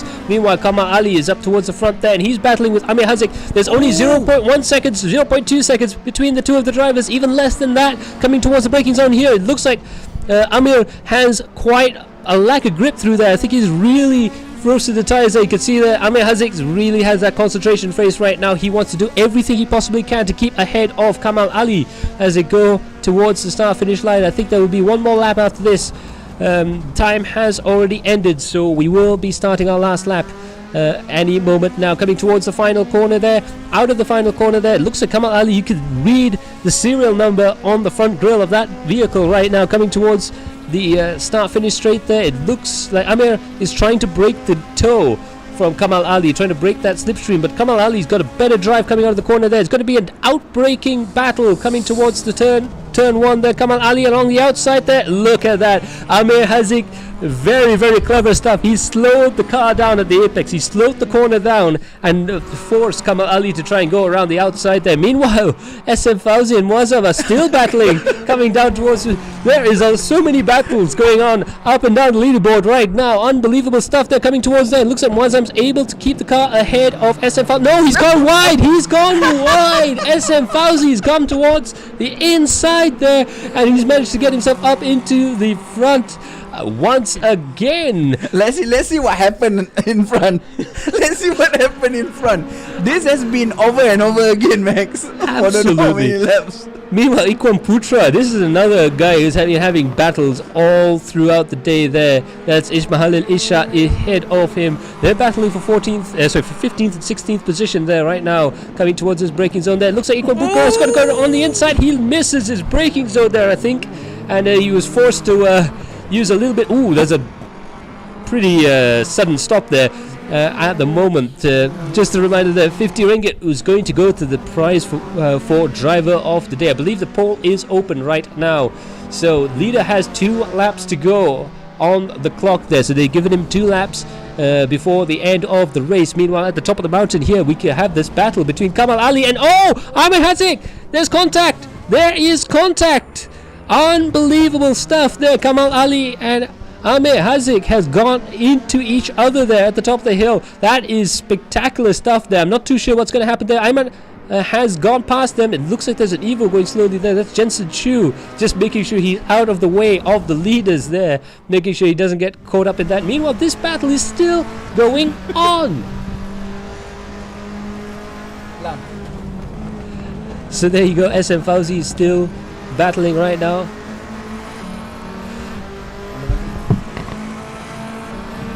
And you can see there Muazzam is getting very, very close to him. You could just about read where that Mitsubishi Diamond logo was made. A little bit wide there on the entry for SM Fauzi. You can tell that Muazzam prefers that early entry when he's battling SM Fauzi. SM Fauzi likes to keep the car nice and wide on the entry into the corner and cut in. But it's been interesting stuff indeed. There's still 0.3 seconds. 0.3 of a second is not a lot of time. It's about roughly the blink of an eye between these two drivers. Literally the time it takes to blink your eye. Coming through the corner here, the exit of the corner here, coming down towards the start finish straight. Will we see another dive bomb? Another wild outbraking maneuver? Will we see another mad grab for the apex? Let's see. SM Fauzi goes in on the inside. Melvin goes on the outside. Whoa, Muazzam, goes on the outside there. Just about missed the name there, but Muazzam managed to go on the outside there and has managed to overtake SM Fauzi on the outside, coming out of the corner there before coming out towards the back straight. Unbelievable stuff indeed. I believe it's going to be hard to come back from that, because there is finally a little bit of a gap building up there. Having said that, he has gone a little bit wide through there. SM Fauzi managed to catch back up again as he comes towards the S's and back through there. Meanwhile, this is As Siddiq in 11th position, battling with Melvin Malik. They come in towards, they touch. There's a big slide there coming up towards Asidik, but he's managed to keep the car in a straight line. Unbelievable science through the S's here. Melvin Malik coming through the corners here right now. Unbelievable. I'm tying my tongue in knots right now reporting on this race. What an unbelievable race indeed. Mika Hakimi, meanwhile, almost unnoticed, he's managed to win the race. Congratulations there. Sim Kai Wert in second place. Unbelievable drive actually from Mika Hakimi. Unbelievable race, as you can see there. And it looks like Ayman Hakim is the Ayman Hazik is going to take home that third position with Kamal Ali in fourth place. Meanwhile, this battle is still going on. We believe William Wong will take home that sixth place there. Ayman Hakim takes fifth. William takes sixth place there. Ayman Hazik will take seventh. Muazzam and SM they're battling in 8th and 9th places. They are still fighting. Yep. This is the final corner of the race. You can see the desperation has just come up. And you can see that SM Fauzi looking on the left hand side, looking on the right hand side. Muazzam defends onto the inside there, but he goes a little bit wide. SM Fauzi's going to go around. They're going to go side by side towards the final finish line right now. Muazzam is on the outside. It looks like SM Fauzi is going to try and gain a little bit of position. Who is it going to be? It's going to be a photo finish, but Muazzam takes the battle for 8th position. Unbelievable stuff there. And Melvin is going to take home 10th place and his first points in this series. Unbelievable. That was an epic race for both of them. Kalau nanti tanya kan, apa pendapat kau? Race tadi tu yang ujung-ujung tu best betul lah. You don't have to watch. All you have to do is watch the first lap and all the rest of it. That's what my friend used to say throughout there right now. But unbelievable race. Unbelievable. That was really good. Okay. So there we could see there. Let's have a look at the top 10 before we go into the post-race show. Mika Hakimi has won the race from Sim Kai Wern. This puts Mika Hakimi, I believe, back into the lead of the championship. Ayman's in third. Kamal Ali is in fourth. William in fifth. William is in sixth. Ayman Hakimi is in fifth. William is in sixth. Amir is in seventh. Muazzam is in eighth, and SM is in ninth position. That fantastic battle between Muazzam and SM there. Fantastic stuff indeed. Of course, these are provisional results, and you can get the final results on our Facebook page in 24 hours time. But there you have it. we are just about to go into the post-race show, and we're going to have a chat with the drivers there, and I think that was some pretty spectacular driving. That was really good. Unbelievable stuff. The last lap, the last few minutes tu yang buat macam the whole thing jadi macam wow macam tu tau. Yeah. For the first macam first few minutes okay, and then okay macam relax sikit kan. Sekali masuk dah hujung-hujung macam wow. Yeah, it has been a brilliant race. I think it's probably one of the most entertaining races we had, but some pretty spectacular events at the start there as well. We're going to have a quick chat with the drivers. We have a couple of the drivers there in the studio right now. We'll see if we can get a hold of them. I think firstly we'll try and see if we can get a hold of Ayman Akim. Ayman Akim, are you in the studio at the moment?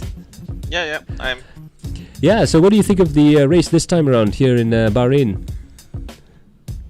To me, I mean, aside from the last lap where I actually ran out of fuel, actually. So, well, believe it or not, I was actually coasting towards the finish line. I would just hold the clutch.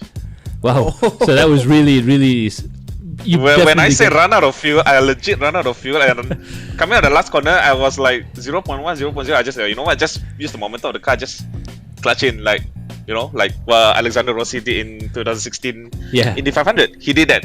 Yeah. So that was brilliant stuff there. I tell you what, if we do a road trip, I'm going to need you in my car so that we can get exactly the correct amount of petrol to go anywhere, because that was impressive. We didn't know why you were slowing down there at the end, but wow.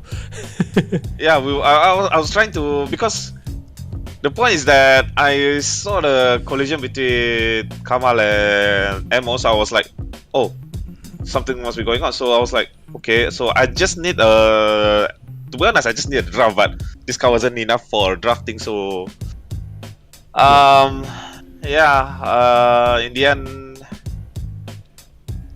I just had to manage the fuel on my own, and that's it. I just clutched into the end of the race. So I legit just crossed the finish line, just Well, that was a very economical way to finish the race, that's for sure. What do you think about the track anyways? Because we've seen you get really sideways in a couple of moments. There's some fantastic bits of car control throughout the course of the race. How's the track treating your Audi? Track was fine. Car, I was struggling a bit on the balance side. So I don't know what happened, so I need to check on again what's going on, because did it on practice, was fine. Did it on qualifying, it was fine. Did it on the first stint of the race, it was fine. Up to the second stint after the pit stop, that's how everything goes sideways. Right, literally. Yeah, so I mean, we've seen a lot of the drivers there have some issues either with the first stint or the second stint. I think, I don't know, is there anything you would have done differently when it comes to setup, or perhaps was it just one of those things?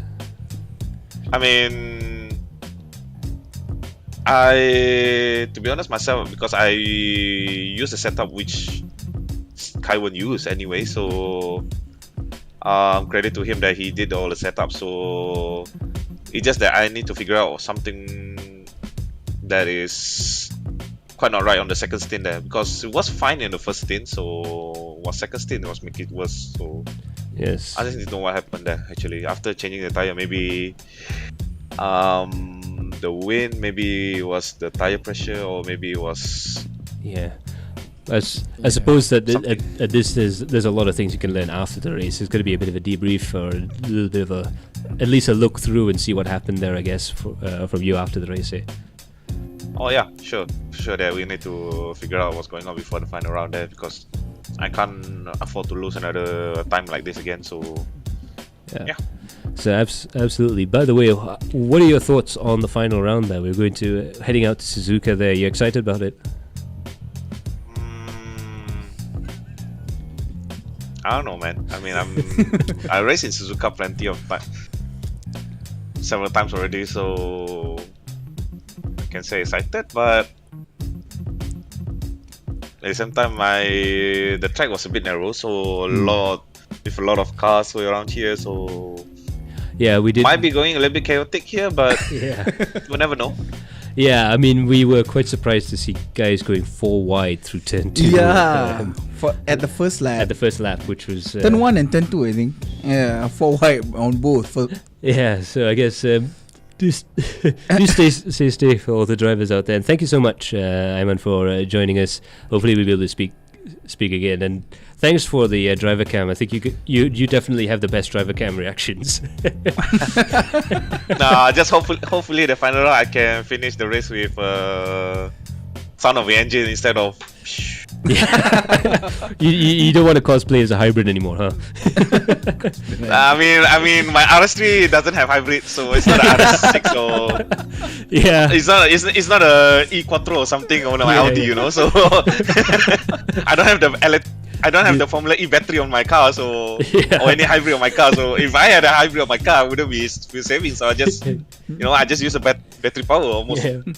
Most of the time, but unfortunately, this RS3 doesn't have any battery, so I need to no to make sure that I finish on the momentum alone. On a point where the engine is still running, not the point where the engine died, because last turn from Suzuka is gonna be a chicane. I can't just cut the chicane.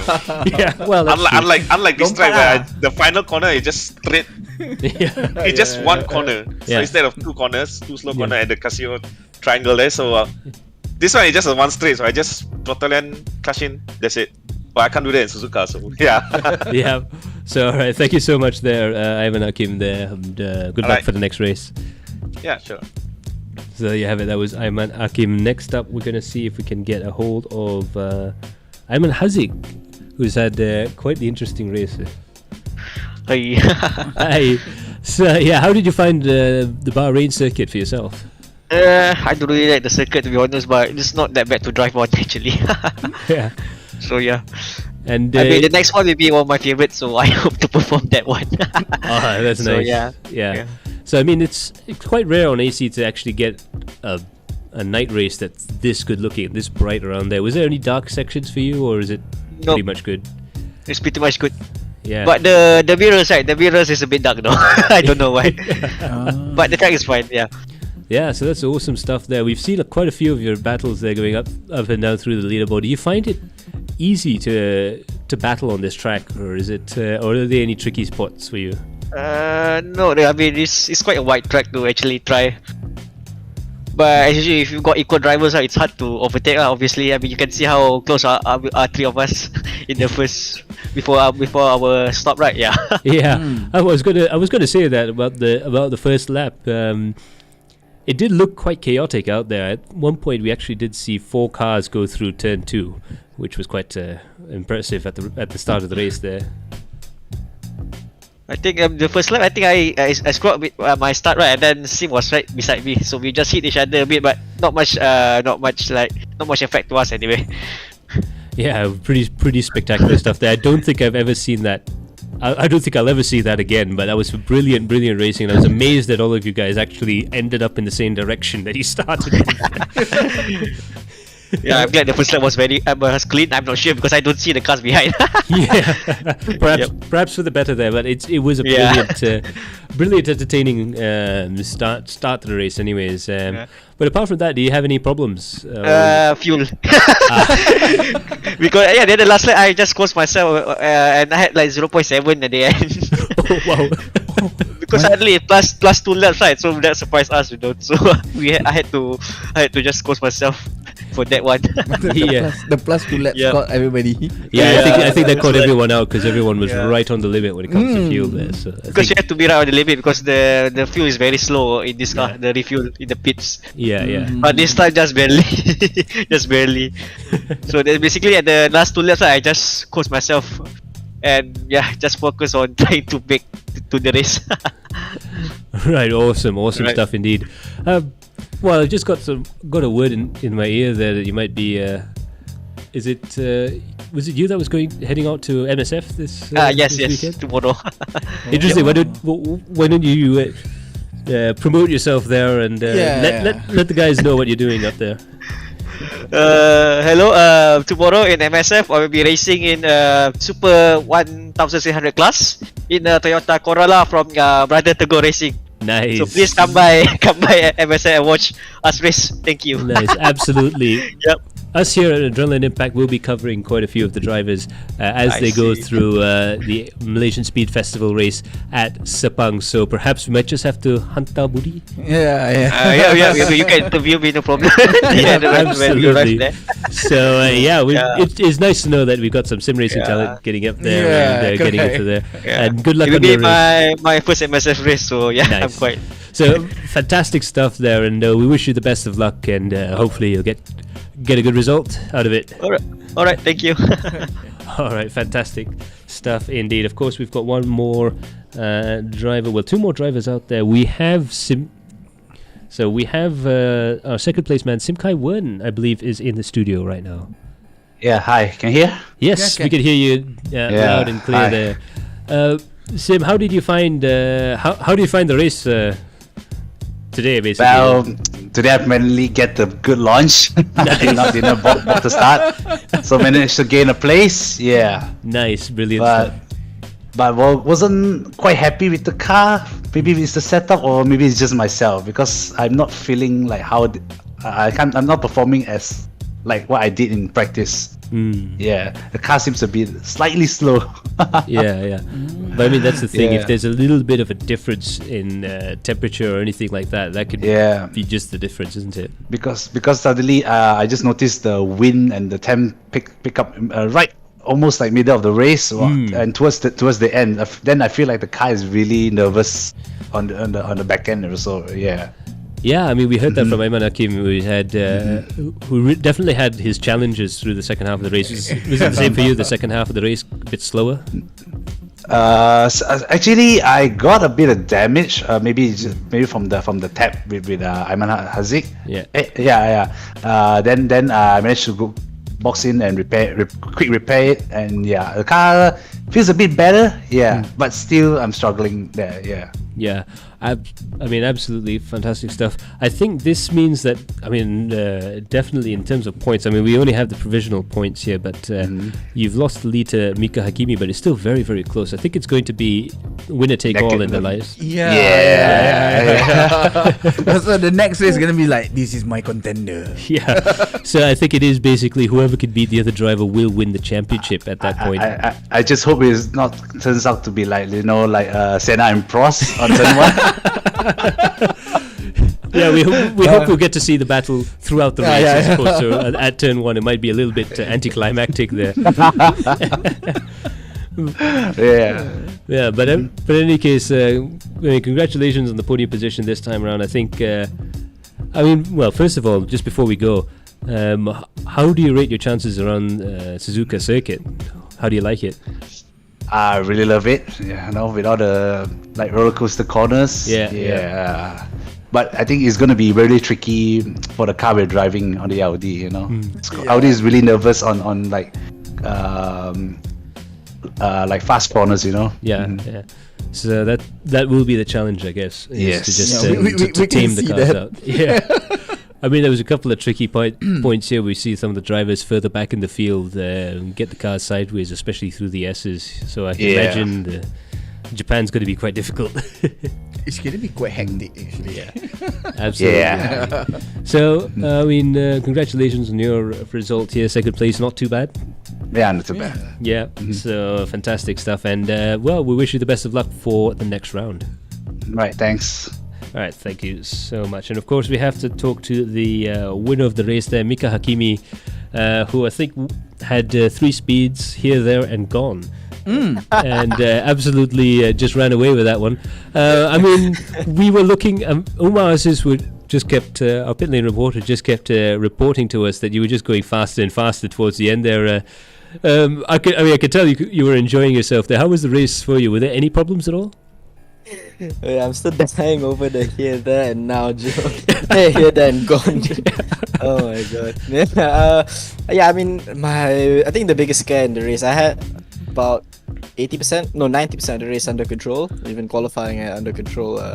But I think I went a bit too quick because I realized on this, I think with 3 laps to go, I was like, wait a minute, if I cross the line now, I won't have enough fuel. So I tried slowing down, but then I didn't slow down early enough. So then I didn't cross the line before the timer hit 0. So then there was +2 laps rather than +1. And then and then when I crossed the line, I realized I had not slowed down enough. And then I was like, oh dang, I not got enough fuel. So like the last 2 laps, I was coasting with my clutch a lot. I finished the race with like 0.5 liters of fuel. Wow. With a lot of fuel saving. So that's why the gap went from like 9 seconds to just like 2.6.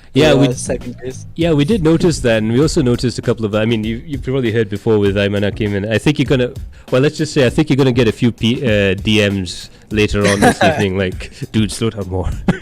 Yeah, it was just a few seconds. I didn't like. I was sort of thinking about it when I was pulling away, but I was like, it's not gonna add up. Those seconds aren't gonna add up to like an extra 2 laps, but then it did. So I should have trusted my gut. But I mean, from Blue Steel Racing, me, Aiman Aziz, Aiman Hakim, Amir Aziz, and Sim Kaiwan made the setup, and then we all just drove it. I did have the issues that they had as well. The car wasn't feeling the same as it was in practice. But when I start the car for every session, I try to clear my head and I try to adapt to whatever the car is going to do. So qualifying car didn't really feel like it was like I didn't really feel like I had control of the car, but I just adapted a little bit. Same with the whole race. So yeah, just being able to adapt on the fly helped me go quick. But maybe next time I should pay more attention to my fuel and the time left in the race. So but yeah, I mean it's smooth race, smooth round 3. Finally took the lead in the championship, but yeah, it's still very tight. 3 drivers still with a mathematical chance to win the title next race, I think. So all to play for. Still can't lift off yet. Yeah, I mean, I think we worked out here back of the envelope calculations. I mean, of course, I'm dyscalculic, so I might have got it wrong. But I think it literally is a case that if you are at the top half of the field, which I'm sure that'll be what you'll be gunning for, it will be a case of whoever could beat each other will win the championship between the two of you if you are at the front of the field there. So it looks like it's going to be quite a challenge there. How do you rate your chances around Suzuka circuit? I don't know. Suzuka's never been a good track of mine, not gonna lie. But yeah, I have to make sure I do well, because if Kaiwan wins and I get second, I lose the championship. So yeah, I'm gonna need to just try my best. And trying to get a good result next round. Yeah, absolutely. We'll be definitely watching for you. Good luck for you as well, Mika Hakimi, and we'll be seeing you very, very soon. Yep, thank you to Adrenaline Impact as well for organizing this whole championship. The broadcast looks spectacular and everything's running really nice. Very good commentary. Keep it up, guys. Doing good job. Awesome stuff there, and you. Brilliant stuff indeed. So that's been all of our drivers, but we do have just a few of the highlights to go through the course of the race there. I mean, we've got to look at that start again. We've just got to look at that start one more time. Max, 7 kali Max pusing. Yeah. Of course, yeah, we have that battle between SM and Wazam. Oh my god. Okay, at the end of this race dia tiba-tiba jadi eco-saving race. Yeah. Because I think these two as well, SM Fauzi and Wazam, now that we know that the two added laps was because of just that timing thing coming across the line there. I mean, I could see why these guys were battling the way they were, because there were a couple of times where I thought to myself, are they playing around? Because they did slow down a little bit, but now I realize they're actually just trying desperately hard to make sure they finish the race. That is the issue sebenarnya. Yeah. So I mean, this battle between SM Fauzi and that is Wazam. why kita ada satu kereta yang dekat tepi tadi. Yeah, that was Jensen Chu. Yeah. So Jensen was out of fuel there. Hopefully someone did come along to try and push him along there. It's not because dia nak ke tepi orang lain nak lalu. No, he's out of fuel. Yeah. It makes a lot more sense now, because if they were just giving way to everyone, he would be on the other side of the track and not off it. So yeah, it started getting a little bit clear there. But I mean, this battle, I think this is battle of the championship, I think, between SM Fauzi and Wazam. I think it was brilliant racecraft between the two drivers. Both of them are really good. I mean, like they are really composed, fighting for this long, and then it's changing position from one to another. Yeah, it's really good. I would say it's really absolutely good. Unbelievable stuff. And was right. So we do have in our director's ears that SM Fauzi, I mean deservedly so, SM Fauzi has in fact won the driver of the day. Thanks to you guys there. Fantastic stuff there. Thanks to all of your votes for coming in there. But SM Fauzi is driver of the day. He takes home that 50 ringgit. Ya, betul. Driver of the day akan membawa pulang hadiah berupa wang tunai sebanyak RM50. Yeah. But I'm sure though he'll still love to have beaten if he didn't win the driver of the day, he will be happy with this kind of race. I would say that. Stuff. If I am him, I would say that this is the best race I've ever raced. Yeah, I think this is the best for sure this year. This has been the best battle we've seen so far. 3-4 laps with door to door, very little contact there. A couple of mistakes left and right. They even drag race. Yeah, they drag raced a couple of times. Even going towards the finish line, it was a photo finish there, and you can see. I think this is the end. There, and you can see there. No. Yeah, not the end. Not quite the end there, but unbelievable stuff there. And I think the other thing we've got to try and look at, we'll see if Umar, he's got a hold of the VTR remote, and let's see if we can get him to have a look at the start of the race. I know it's a bit weird ending on the start of the race there, but have a look at that. This is where things happen. Yeah. So seorang kat luar, tiba-tiba Mak Fahmi kat depan. Yeah. Kamal Ali's out of the way a little bit there. And we have Muhammad Afif had a little bit of a bump behind him there. Ayman Akim managing to thread the needle with Muazzam. And I think it looks like Afif had a bit of a wild ride coming towards the outside of the corner there. That's the issue. Sebab Muazzam tak nampak dia tau. Yeah. Right? So that is the first of the many incidents we've had here. Of course, we have the stewards to have a look at that. They are far more qualified than we are to judge on these things, but it did look like there was, because there's so many cars around, it's very hard to actually keep track of where everyone is. I mean, they have the Helicorsa app, which is like a radar system to try and track the cars, but even then, when you're in a crowd, it's very hard to try. It's not that easy lah. Memang benda tu ada kat depan muka, but it's not that easy. It's easy for us to say, but it's not that easy when you are in the race. I would say that is definitely true. Yeah, and I mean, even throughout the course of this race, I was struggling to even say that. We had so much wonderful action out there. But even coming down towards this, we've had cars going 3 wide, 4 wide, and we also had quite a few incidents at turn 2 there, and we had a real clustering effect going through that section. And it really, I think, from the start of the race, this is quite a wide track. I think it's maybe tempting people to try and go 4 wide coming into the corner. Yes, that is the issue. When they are on the straight line kan. So dia orang rasa macam kini muat ni 4 kereta. Then bila corner memang tak muat. Corner memang tak muat. Kalau straight muat lah. Itu lain cerita lah. Corner tak muat. So bila corner, so everybody was like holding to their position. Everybody was like holding to their line. Tapi satu tap dekat sini dan rapat, satu tap semua kena. It becomes a domino situation. You have one touch and it's like a butterfly effect. That guy touches that guy and that guy can't help but touch that guy. And then one person boleh jadi mangsa lah. In this situation, Afif is the mangsa lah. Yeah, unfortunate there.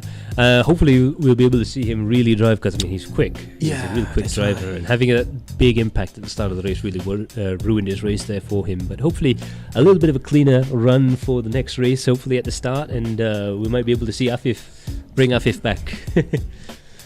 So I mean, that's going to be it for our broadcast this time around, but tune in next week for our next race here at Suzuka. Yes, Suzuka Circuit. It's a nice jaunty angle for me to do that there. 5.8 kilometers long, 18 corners. It was opened in 1962, and since 1987 it's been the host of the Japanese Grand Prix, the home of single-seater racing in Japan, and of course not just single-seater racing but also rounds of the JTCC Championship and the Japanese TCR series, and of course Super GT. I mean, Super GT cars around Suzuka. If you ever have the chance, go look that up. But this track is one of the classics that drivers always talk about. The drivers in Formula 1 always talk about Silverstone, they always talk about Spa, and they always talk about Suzuka. But I really don't like this track, Max. it's too like naik bukit, turun bukit, pusing. That is what Suzuka to me. Yeah, it is a very, very, very tricky track. Yeah. Especially if you're an open wheel guy like me. Driving around the track is super, super hard work. It's not that. It's really hard actually. Yeah, indeed. But there is a reason why it's known as a classic there. Since 1987, the track has only been changed twice in terms of reprofiling 130R and reprofiling the final chicane. But since 1962, it's pretty much had the same layout. Oh. So there's only been 2 or 3 changes since then. It is the test track of Honda in Japan, and Honda Racing Company, who develops Formula 1 engines and the MotoGP bikes for the World Championships there. But since it's been opened in 1962, it's been a mainstay in Japanese motorsports and a very special end to the TOYO Superstreet series. This gonna be a big hit. Lagipun kita akan tengok 2 pelumba yang akan cuba untuk menjuarai pertandingan pada kali ini, Max. Yeah, and it's definitely boleh dikirakan winner take all. Yeah, betul. So this is who dares wins, winner takes all. It's going to be a very entertaining and exciting race there. But that's going to be it from us here in the studio. A special thanks goes out to our sponsors, Toyo Tyres, for all of their wonderful support, and also to our media partners at Galeri Kereta and Drive Safe and Fast, DSF, who have helped us out immeasurably throughout the course of this championship. A special thanks goes out to the drivers who, I mean, you know, some people ask me if I ever write anything down in order to say anything. With these drivers, you don't need to write anything down. The script writes themselves. Okay. Of course, a special thanks to our director Khairul Alang and our producer Khairul Alang and our director Umar Aziz, along with Budi here for helping us out big time. Oh, Max, kita tak boleh lupa, Max. Kita ada giveaway, Max. Yes, of course. Yeah. Okay, untuk yang nak menyertai giveaway, memenangi goodies bag. Yeah, Goodies bag. goodie bag. Okay. 50 goodies bag akan diberikan kepada anda. Oh, bukan seorang tau. 50 orang lah. 50 orang akan diberikan untuk penonton-penonton yang bertuah. Boleh layari www.adrenalinimpact.com/toyofan. Yes, and also you can check it out on the Toyo Tyres fan club page on the Toyo Tyres website as well. So do stay tuned. There's quite a few, I think, giveaway bags still up for grabs there. So do try and take advantage of that situation. Limited edition T-shirts, limited edition key rings, and everything very nice. is rare, bro. And it'll be the same goodie bag, I think, that the drivers get. So you really get a chance to win what the drivers win as well. Really nice stuff there, indeed. But again, thank you for all of your help there. And of course, thank you so much, everyone at home, for joining us. A special thanks goes out, of course, to Michael Hafiz, who deputized for me last weekend. But I will see you next weekend along with Budi, same time, same place, right here on Adrenaline Impact. But that's it for me. Bye for now. Tara.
So siapa yang belum subscribe Galeri Kereta, boleh klik button kat bawah subscribe, dan kita jumpa lagi di next episode untuk kita apa lagi proses untuk KA30 ni.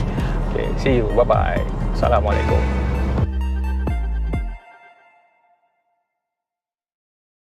Try to play, but you're never gonna beat me. Look the other way, what I'm doing ain't easy. Bloody hands stained from the people who deceive me. Muddy hands break through the chains, go free me. You try to play, but you're never gonna beat me. Look the other way, what I'm doing